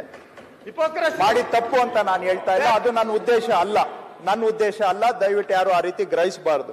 ಹಾಗಾಗಿ ಮಾನ್ಯ ಅಧ್ಯಕ್ಷರೇ, ಮತ್ತೆ ಇನ್ನೊಂದು ಅವರು ಹೇಳಿದ್ರು, ಹೋದ್ ಬಾರಿ ಈಗಾಗಲೇ ಇದು ಚರ್ಚೆ ಆಗಿದೆ, ಎರಡು ತಮ್ಗೆ ಓದಿ ಹೇಳ್ಬಿಡ್ತೇನೆ. ಹೋದ ವಿಧಾನಸಭೆ ಅವಧಿಯಲ್ಲಿ ಕರ್ನಾಟಕ ವಿಧಾನ ಮಂಡಲದ ಹಿಂದುಳಿದ ವರ್ಗಗಳ ಮತ್ತು ಅಲ್ಪಸಂಖ್ಯಾತರ ಕಲ್ಯಾಣ ಸಮಿತಿ 2020-21 ಅವರ ವರದಿ, ಬಿಜೆಪಿ ಸರ್ಕಾರ, ಬಿಜೆಪಿ ಮೆಜಾರಿಟಿ, ಈ ಕಮಿಟಿಯಲ್ಲಿ ಬಿಜೆಪಿ ಮೆಜಾರಿಟಿ ಸದಸ್ಯರಿದ್ರು, ಬಿಜೆಪಿಯವರೇ ಅಧ್ಯಕ್ಷರಾಗಿದ್ರು ಈ ಸಮಿತಿಯದ್ದು. ಅವರು ಈ ವಿಧಾನ ಮಂಡಲಕ್ಕೆ ಸಮಿತಿಯನ್ನ ಸಲ್ಲಿಸಿದ್ದಾರೆ. ಏನಂತ ಮಾಡಿದ್ದಾರೆ? ಗ್ರಾಮೀಣಾಭಿವೃದ್ಧಿ ಮತ್ತು ಪಂಚಾಯತ್ ರಾಜ್ ಇಲಾಖೆ ಬಾಕಿ ಇರುವ ಖಾತೆ ಬದಲಾವಣೆ ಪ್ರಕರಣಗಳನ್ನು ಆದ್ಯತೆ ಮೇರೆಗೆ ಪೂರ್ಣಗೊಳಿಸಬೇಕೆಂದು ಸಮಿತಿ ಶಿಫಾರಸು ಮಾಡ್ತದೆ. ಅಂದ್ರೆ ವಫ್ಗೆ ಖಾತೆ ಮಾಡಿಕೊಡ್ಬೇಕು ಅಂತ. ಇನ್ನೊಂದು ಶಿಫಾರಸು, ಒತ್ತುವರಿ ಮಾಡಿದಂತ ಜಾಗದಲ್ಲಿ ಬೆಸ್ಕಾಂ ಎಸ್ಕಾಂ ಅವರಿಂದ ವಿದ್ಯುತ್ ಸೌಲಭ್ಯ ಒದಗಿಸಲಾಗಿರುತ್ತದೆ. ಬೆಸ್ಕಾಂ ಎಸ್ಕಾಂ ರವರಿಗೆ ಅಂತ ಜಾಗದಲ್ಲಿ ವಿದ್ಯುತ್ ಸಂಪರ್ಕ ಕಡಿತಗೊಳಿಸುವಂತೆ ನಿರ್ದೇಶನ ನೀಡಬೇಕು ಅಂತ ಸಮಿತಿ ಹೇಳುತ್ತೆ. ಅಲ್ಲಿಗೆ ಅರ್ಥ ಏನು ಅಂದ್ರೆ, ಆ ಮೈಸೂರಲ್ಲಿ 100 ಜನ ಮನೆ ಕಟ್ಕೊಂಡಿದಾರಲ್ಲ, ಅವ್ರಿಗೆ ಎಲೆಕ್ಟ್ರಿಸಿಟಿ ಕಟ್ ಮಾಡಬೇಕು ಅಂತ ರೆಕಮೆಂಡ್ ಮಾಡ್ತಾರೆ. ಮುನೇಶ್ವರ ನಗರದಲ್ಲಿ ವಾಸ ಇರುವಂತ 100 ಜನಕ್ಕೆ ಎಲೆಕ್ಟ್ರಿಸಿಟಿ ಕಟ್ ಮಾಡಬೇಕು ಅಂತ ಇವರು ರೆಕಮೆಂಡ್ ಮಾಡ್ತಾರೆ. ಇಲ್ಲಿ ಬಂದು ಇವತ್ತು ಮಾತಾಡ್ತಾರೆ. ಸಾವಿರಾರು ಕೋಟಿ ರೂಪಾಯಿಗಳ ಬೆಲೆ ಬಾಳುವಂತ ಜಾಗದಲ್ಲಿ ಅನಧಿಕೃತ ಲೇಔಟ್ ನಿರ್ಮಾಣ ಮಾಡಿ ಮನೆಗಳನ್ನ ಕಟ್ಟಿಕೊಂಡಿರುವುದಕ್ಕೆ ಸಮಿತಿಯು ತೀವ್ರ ಆಕ್ಷೇಪವನ್ನು ವ್ಯಕ್ತಪಡಿಸಿ ಇದರ ಬಗ್ಗೆ ಸೂಕ್ತ ಕಾನೂನು ಕ್ರಮ ಕೈಗೊಳ್ಳಬೇಕು ಅಂತ ಸಮಿತಿಯವರು ಹೇಳ್ತಾರೆ. ಹೀಗೆ ಇದನ್ನ ಓದ್ತಾ ಹೋದ್ರೆ ಅಧ್ಯಕ್ಷರೇ, ಆಲ್ ಮೆಂಬರ್ಸ್ ಕಮಿಟಿ ಅವರೇ ಹೇಳ್ತಾರೆ ಮಂಡಳಿಯು ಅತಿ ಮುಖ್ಯ ಅದೆಲ್ಲ ಪಾರ್ಟಿ ಮೆಂಬರ್ಸ್ ಇರ್ತಾರೆ ಕಮಿಟಿಯಲ್ಲಿ. ಹೌದು, ಅಲ್ಲ majority BJP, majority BJP members ಇರೋದು, ಅಧ್ಯಕ್ಷರು ಕುಮಾರ್ ಬಂಗಾರಪ್ಪನವರು ಅಧ್ಯಕ್ಷರಾಗಿದ್ರು ಅದಕ್ಕೆ. ಹಾಗೆ ಮುಂದುವರೆದು ಅವರು ಪುಟ 25ರಲ್ಲಿ ಹೇಳ್ತಾರೆ, ಮಂಡಳಿಯ ಅತಿ ಮುಖ್ಯವಾದ ಕರ್ತವ್ಯವಾದ ವಕ್ಫ್ ಸ್ವತ್ತನ್ನು ರಕ್ಷಿಸುವಲ್ಲಿ ಸೂಕ್ತ ಕ್ರಮ ಕೈಗೊಳ್ಳದಿರುವುದನ್ನು ಸಮಿತಿಯು ಗಂಭೀರವಾಗಿ ಪರಿಗಣಿಸಿ ತೀವ್ರವಾಗಿ ಖಂಡಿಸಿತು. ಯಾರನ್ನ? ವಕ್ಫ್ ಬೋರ್ಡ್ ಅಧಿಕಾರಿಗಳನ್ನ. ಕಲಂ 9 ಮತ್ತು 12ರಲ್ಲಿರುವ ಯಾವುದೇ ವಕ್ಫ್ ಆಸ್ತಿಯನ್ನು ಪರಬಾರೆ ಮಾಡಬಾರದೆಂದು ಸಮಿತಿಯು ಸೂಚಿಸಿತು. ಅಂದ್ರೆ ಅರ್ಥ ಏನು ಅಂದ್ರೆ, ವಕ್ಫ್ ಬೋರ್ಡ್ನವರು ಸರಿಯಾಗಿ ಕೆಲಸ ಮಾಡಿಲ್ಲ ಅಂತ ಚಾಟಿ ಬೀಸಿದ್ದು ಯಾರು? ಬಿಜೆಪಿ ಅಧ್ಯಕ್ಷರು. ಅವ್ರಿಗೆ ಹೇಳ್ತಾರೆ, ಯಾವುದೇ ಆಸ್ತಿಯಲ್ಲಿ ವಕ್ಫ್ದು ಕಾಲಂ 11 ಅಲ್ಲಿ ಎಂಟ್ರಿ ಇದ್ರೆ ಅದನ್ನ ಮಾರಾಟ ಮಾಡೋದಿಕ್ಕೆ ಬಿಡಬಾರದು ಅಂತ ಡೈರೆಕ್ಷನ್ ಕೊಟ್ಟಿರೋದು ಯಾರು? ಬಿಜೆಪಿ ಸರ್ಕಾರದ ಸಮಿತಿಯವರು, ವಕ್ಫ್ ಅಧಿಕಾರಿಗಳು. ಇದನ್ನ ರೈತರ ತಂಟೆಗೆ ಹೋಗೋದು ಬೇಡ ಅಂತ ಸುಮ್ಮನೆ ಇದ್ರೆ ಇವರೇ ಕಮಿಟಿ ಮೀಟಿಂಗ್ ಕರೆದ್ಬಿಟ್ಟು ಅವ್ರಿಗೆ ನಿಮ್ಗೆ ಗ್ರಾಚಾರ ಬಿಡಿಸ್ತೀವಿ, ನೀವು ಹೋಗಿ ಆಸ್ತಿಗಳನ್ನೆಲ್ಲ ವಶಕ್ಕೆ ತಗೊಳ್ಳಿ ಅಂತ ಡೈರೆಕ್ಷನ್ ಕೊಟ್ಟಿದ್ದಾರೆ ಅಧ್ಯಕ್ಷರೇ. ಹಾಗೆ ಸಾವಿರಾರು ಕೋಟಿ ರೂಪಾಯಿಗಳ ವಕ್ಫ್ ಆಸ್ತಿ ಬೇರೆಯವರ ಪಾಲಾಗದೆ ಇರುವುದಕ್ಕೆ ಕ್ರಮ ಕೈಗೊಳ್ಳಬೇಕೆಂದು ಸಮಿತಿಯು ಸೂಚಿಸಿತು. ಹಿಂಗೆ ಓದ್ತಾ ಹೋದ್ರೆ ಇನ್ನ 10 ಇಂತಾದು ಓದ್ಬೋದು. ಇದೆಲ್ಲಾನು ಕೂಡ ಮಾಡಿದ್ದು ಬಿಜೆಪಿ. ಅವರು ಒಂದೇ ಅಲ್ಲ ಅಧ್ಯಕ್ಷರೇ, 2 ರಿಪೋರ್ಟ್ ಕೊಟ್ಟಿದ್ದಾರೆ. 2ರಲ್ಲೂ ಓದಿ ಅಂತ ಹೇಳಿದ್ರೆ ಓದ್ತೀನಿ, ಆದ್ರೆ ಎಲ್ಲರ ಸಮಯ ಪರೀಕ್ಷೆ ಮಾಡಕ್ ಹೋಗದೆ ನಿಲ್ಲಿಸ್ತೇನೆ. ಸಚಿವರೇ ಒಂದೇ ನಿಮಿಷ, ಇದ್ರ ಮಧ್ಯದಲ್ಲಿ ಒಂದು ಅನ್ವರ್ ಮಾಣಿಪ್ಪಾಡಿ ಒಂದೇನೋ ಒಂದು ರಿಪೋರ್ಟ್ ಇದೆ. ನಾನು ನಿನ್ನೆ ಇಲ್ಲೆಲ್ಲೋ ನೋಡಿದೆ, 239 ಎಕರೆ ಎಲ್ಲೋ ನನಗೆ ಸಿಕ್ಕಿದೆ ಅಂತ. ದಯವಿಟ್ಟು ಅದ್ರ ಬಗ್ಗೆ ಒಂದು ಇನ್ವೆಸ್ಟಿಗೇಷನ್ ಮಾಡಿ, ಅದು ಇದ್ರೆ ಅದಕ್ಕೆ ಫೆನ್ಸ್ ಆಗಿ ಸರ್ಕಾರ ತಗೊಳ್ಳಿ ಆ ಜಾಗ. ಇವು ಸುಮ್ನೆ ಬೋಗಸ್ ಆಗಿ ಹೇಳ್ತಾರೆ. ಆಲ್ರೆಡಿ ತಾವು ಬರ್ದು ಕೊಟ್ಬಿಟ್ಟಿದ್ದೀರಾ. ಅಲ್ಲ ಕೊಟ್ಟಿದ್ದೀನಿ, ಅಲ್ಲ ಇಲ್ಲಿ ನೋಡಿದೆ 239 ಎಕರೆ ಅಂತ. ಯಾರು ನಾನಬಾಲಿ ಸ್ಟ್ಯಾಂಡ್ ಅಲ್ಲಿ ಜಾಗ ಹೋಯ್ತು, ಯಾರು ರೈತರಿಂದ ತಾವು ರೈತರಿಂದ ಜಾಗ ತಗೊಂಡಿದ್ದೀರಾ. ಆಮೇಲೆ ತಮ್ಗೆ ಗೊತ್ತಾದ್ಮೇಲೆ ಈ ವಕ್ಫ್ ಆಸ್ತಿ ಅಂತ ಒಬ್ಬೊಟ್ಟಿಗೆ ಬರ್ದು ಕೊಟ್ಟಿದ್ದೀರಾ. ಅಕಸ್ಮಾತ್ ವಕ್ಫ್ ಆಸ್ತಿ ಇದ್ರೆ ನಾನು ವಾಪಸ್ ತಗೊಳ್ಳಿ ಅಂತಾನೆ ಬರ್ಕೊಟ್ಟಿದ್ದೀನಿ. ನಿನ್ನೆ 239 ಎಕರೆ ಅಂತಾರೆ.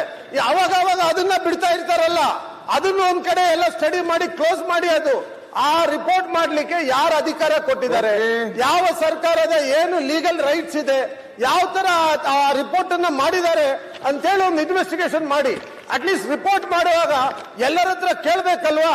ಅವರೇ ಬರೆದು ರಿಪೋರ್ಟ್ ಮಾಡಿದ್ರೆ ಅದು ರಿಪೋರ್ಟ್ ಆಗ್ತದ? ದಯವಿಟ್ಟು ನಮ್ಮ ಸಚಿವರು ಅದ್ರ ಬಗ್ಗೆ ಕೂಡ ಸ್ವಲ್ಪ ನೋಡ್ಬಿಟ್ಟು ಇದ್ ಮಾಡಿದ್ರೆ ಒಳ್ಳೇದದು. ಇಲ್ಲಾಂದ್ರೆ ಅವಾಗ ಅದನ್ನ ಬಿಡ್ತಾ ಇರ್ತಾರೆ ಇವರು. 3 ನಿಮಿಷ ಮುಗಿಸ್ಬಿಡ್ತೇನೆ. 3 ಸಾರಿ ಸೆಂಟ್ರಲ್ ಗವರ್ನಮೆಂಟ್ VP ಸಿಂಗ್ ಅವರ ಅಲ್ಲ, ಇವರು ನಮ್ಮ ಮನಮೋಹನ್ ಸಿಂಗ್ ಅವರ ಕಾಲದಲ್ಲೊಂದು, ಬಿಜೆಪಿ ಸರ್ಕಾರದಲ್ಲಿ 2, ಸೆಂಟ್ರಲ್ ಗವರ್ನಮೆಂಟ್ ಅಲ್ಲಿ ಆಕ್ಟ್ ತಂದಿದ್ದಾರೆ ಇದ್ರ ಬಗ್ಗೆ. ಅದ್ರ ಬಗ್ಗೆ ಸ್ವಲ್ಪ ಬೆಳಕು ಚೆಲ್ಲಿ. ಆಮೇಲೆ ಚೆಲ್ಕಳಿ ಕಟ್ಲಾಗ್ತಾ ಇದೆ. ಇನ್ನೊಂದ್ ದಿವಸ ಅಸೆಂಬ್ಲಿ ನಡೆಸೋದು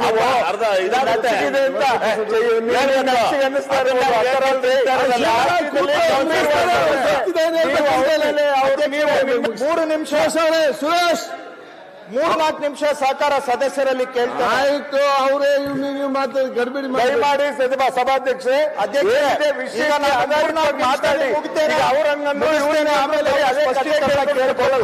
ಮಾನ್ಯ ಅಧ್ಯಕ್ಷರೇ, ಅವರು ಮಾನ್ಯ ಅಧ್ಯಕ್ಷರೇ, ಯಾಕೆ ಅಂದ್ರೆ ಇದು ಕಾಲದಿಂದ ಕಾಲಕ್ಕೆ ಕಾನೂನಿನ ಅಡಿ ನಡೆದಿರುವಂತ ಪ್ರಕ್ರಿಯೆ. ಆದ್ರೆ ಇವಾಗ ಸಡನ್ ಆಗಿ ಅದಕ್ಕೆ ರಾಜಕೀಯ ಬಣ್ಣ ಕೊಟ್ಟು ಜನಗಳ ಮನಸ್ಸನ್ನ ಒಡೆಯುವಂತಹದ್ದು, ಜೊತೆಗೆ ಬಾಳ್ತಾ ಇರೋ ಸಮುದಾಯಗಳನ್ನ ಒಡಿತಕ್ಕಂತಹದ್ದು, ರಾಜಕೀಯ ದಾಳವಾಗಿ ಅವರನ್ನ ಬಳಸ್ತಕ್ಕಂತಹದ್ದು, ಬೇಳೆ ಬೇಯಿಸ್ಕೊಳ್ತಕ್ಕಂತಹದ್ದು, ಅದು ಜನಕ್ಕೆ ಅರ್ಥ ಆಗ್ಬೇಕು ಅಂತ ನಾನು ಇದನ್ನೆಲ್ಲ ಹೇಳ್ತಾ ಇರುವಂತಹದ್ದು, ಬೇರೆ ಯಾವುದು ಅಲ್ಲ. ಈಗ ಮಾನ್ಯ ಅಧ್ಯಕ್ಷರೇ, ಒಂದು ನಮ್ ಗವರ್ಮೆಂಟ್ ಅಲ್ಲಿ ಏನೂ ಆಗಿಲ್ಲ ಅಂತ ಹೇಳಿದ್ರು. ನಾನು ಆಗ್ಲೇ ಹೇಳಿದೆ, ಇವ್ರ ಗವರ್ಮೆಂಟ್ ಅಲ್ಲೇ ಸುಮಾರು 6,000 ಪ್ರಕರಣದಲ್ಲಿ ಅವರೇ ಖಾತೆ ಮಾಡಿದ್ದಾರೆ. ನಾವು ಬಂದ ಮೇಲೆ ನಾವು 600 ಪ್ರಕರಣದಲ್ಲಿ ನಾವು ಮಾಡಿರೋದು. ಮುಂದುವರೆದು ಅವರು ಹೇಳಿದ್ರು, ಮಾತಾಡ್ತಾ ಮಾನ್ಯ ಸದಸ್ಯರೊಬ್ಬರು ಹೇಳಿದ್ರು, ಯಡಿಯೂರಪ್ಪನವ್ರ ಕಾಲದಲ್ಲಿ ಯಾವುದೂ ಮಾಡಿಲ್ಲ ನಾವು ಅಂತ. ಅದು ಕೂಡ ದಾಖಲೆಯಲ್ಲಿದೆ.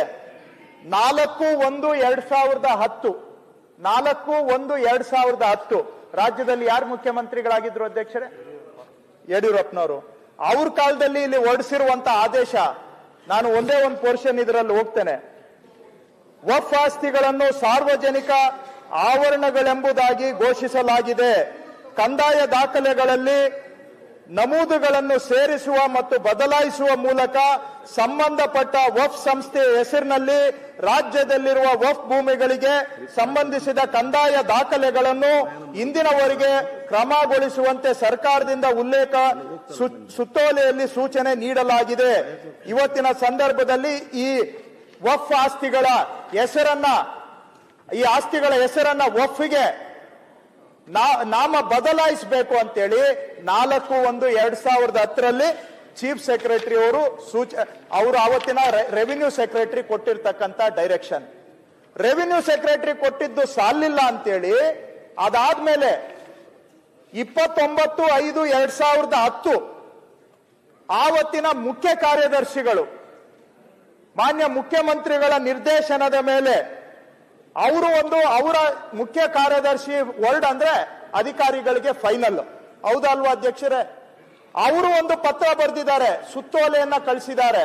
ಏನಂತ ಹೇಳಿದ್ರೆ, ಮೇಲೆ ತಿಳಿಸಿದಂತೆ ರಾಜ್ಯಾದ್ಯಂತ ಒತ್ತುವರಿಯಾಗಿರುವ ವಕ್ಫ್ ಆಸ್ತಿಗಳನ್ನ ತೆರವುಗೊಳಿಸುವ ಬಗ್ಗೆ, ಸಂರಕ್ಷಿಸುವ ಬಗ್ಗೆ ಹಾಗೂ ವಕ್ಫ್ ಆಸ್ತಿಗಳ ಖಾತೆ ಬದಲಾವಣೆ ಬಗ್ಗೆ ಸೂಕ್ತ ಕ್ರಮ ಕೈಗೊಳ್ಳಲು ರಾಜ್ಯದ ಎಲ್ಲಾ ಜಿಲ್ಲಾಧಿಕಾರಿಗಳು, ಪೊಲೀಸ್ ವರಿಷ್ಠಾಧಿಕಾರಿಗಳು ಹಾಗೂ ಉಪವಿಭಾಗಾಧಿಕಾರಿಗಳಿಗೆ ಈ ಮೂಲಕ ಸೂಚನೆ ನೀಡಿದೆ.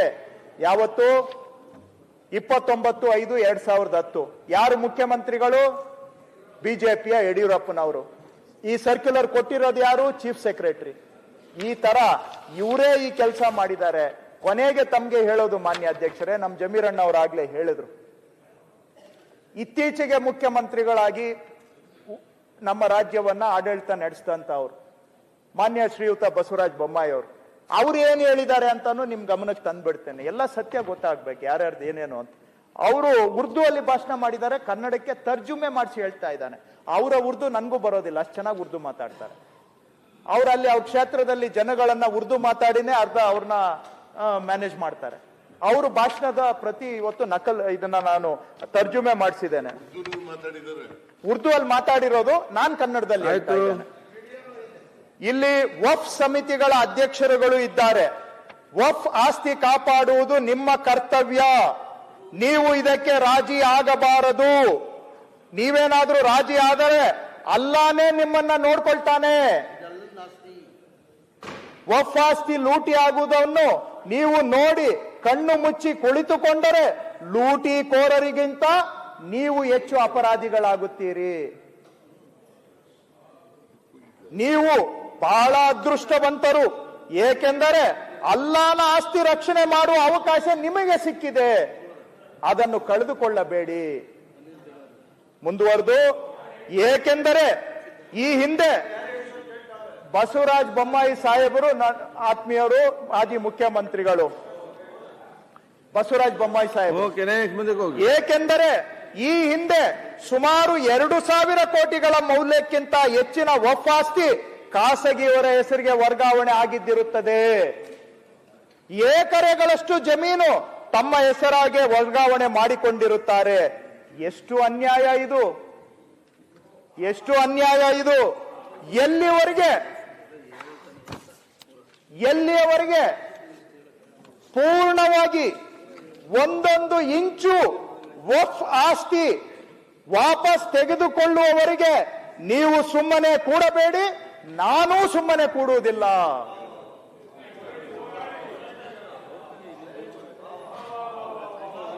ಇದನ್ನ ನಮ್ಮ ಸೋಷಿಯಲ್ ಮೀಡಿಯಾದಲ್ಲಿ ಅಲ್ಲ ನಾನು ಹೇಳಿದ್ದು ಅಂತ ಹಾಕ್ತಾರೆ. ಅಂತ ಸೋಷಿಯಲ್ ಮೀಡಿಯಾದಲ್ಲಿ ಈ ಬಿಜೆಪಿ ಫಾಲೋವರ್ಸ್ ಹೆಂಗೆ ಅಂದ್ರೆ ಬೊಮ್ಮಾಯಿ ಅವರು ಹೇಳಿದ್ದು ಅಂತ ಕಟ್ ಮಾಡ್ಬಿಡ್ತಾರೆ. ಕಂದಾಯ ಮಂತ್ರಿ ಹೇಳ್ತಾ ಇದ್ದಾರೆ ಹಿಂಗೆ ಅಂತ ನನ್ನ ಮೇಲೆ ಹಾಕ್ತಾರೆ. ಹಾಕ್ಲಿ, ಪರವಾಗಿಲ್ಲ. ಅದಕ್ಕೆ ಯಾರ್ಯಾರ್ದೋ ಸಪೋರ್ಟ್ ಕೂಡ ಸಿಗುತ್ತೆ, ಸಿಗ್ಲಿ, ಪರವಾಗಿಲ್ಲ. ಮುಂದುವರೆದು ಅವ್ರು ಹೇಳ್ತಾರೆ, ವಫ್ ಬೋರ್ಡ್ ಇದೆ, ವಫ್ ಕಾನೂನು ಇದೆ, 106 ವರ್ಷದಿಂದ ನಡೆದಿದೆ, 106 ವರ್ಷದಿಂದ ನಡೆದಿದೆ. ಅದಕ್ಕೆ ನಾವು ಮನ್ನಣೆ ಕೊಟ್ಟಿದ್ದೀವಿ. ಯಾವುದಕ್ಕೆ? ವಫ್ ಬೋರ್ಡ್ಗೆ, ವಫ್ ಕಾನೂನಿಗೆ 106 ವರ್ಷದಿಂದ ನಾವು ಮನ್ನಣೆ ಕೊಟ್ಟಿದ್ದೀವಿ. ಅದಕ್ಕೆ ನೋಟಿಫಿಕೇಶನ್ ಆಗಿದೆ. ಇಷ್ಟೆಲ್ಲ ರಕ್ಷಣೆ ವ್ಯವಸ್ಥೆ ಇದ್ದರೂ ಕೂಡ ಬೇರೆಯವರ ಹೆಸರಿಗೆ ಹೋಗುತ್ತಿದೆ ಅಂದರೆ ಹೇಗೆ ಸಾಧ್ಯ ಅಂತ ಕೇಳ್ತಾರೆ ಮಾನ್ಯ ಬಸವರಾಜ ಬೊಮ್ಮಾಯಿ ಅವರು. ಸಮುದಾಯ ನಾವೇನು ಯಾರಿಗೂ ಏನು ಬೇರೆ ಕೇಳುತ್ತಾ ಇಲ್ಲ. ನಮ್ಮ ವಫ್ ಪ್ರಾಪರ್ಟಿ ನಮಗೆ ಕೊಡ್ರಿ ಅಂತ ಕೇಳ್ತಾ ಇದ್ದೀವಿ. ನೀವು ಅದನ್ನ ಹೇಗೆ ರಿಕವರಿ ಮಾಡ್ತೀರಿ? ನೀವು ಸ್ಟಾರ್ಟ್ ಮಾಡ್ರಿ, ನೀವು ಸ್ಟಾರ್ಟ್ ಮಾಡ್ರಿ, ನಿಮ್ಮ ಜೊತೆಗೆ ನಾವು ಗಟ್ಟಿಯಾಗಿ ನಿಲ್ತೇವೆ ಅಂತ ಬೊಮ್ಮಾಯಿ ಸಾಹೇಬ್ರು ಹೇಳಿರೋದು.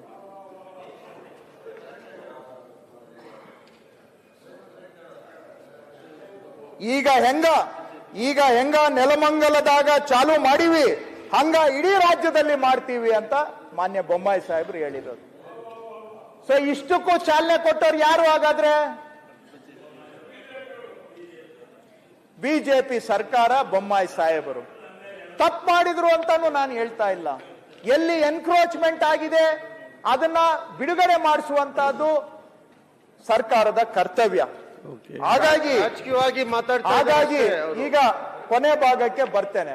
ಮಾನ್ಯ ಅಧ್ಯಕ್ಷರೇ, ಮುಖ್ಯಮಂತ್ರಿಗಳು ನಮ್ಗೆ ಸ್ಪಷ್ಟವಾಗಿ ಹೇಳಿದ್ದಾರೆ. ಒಂದು ಏನು,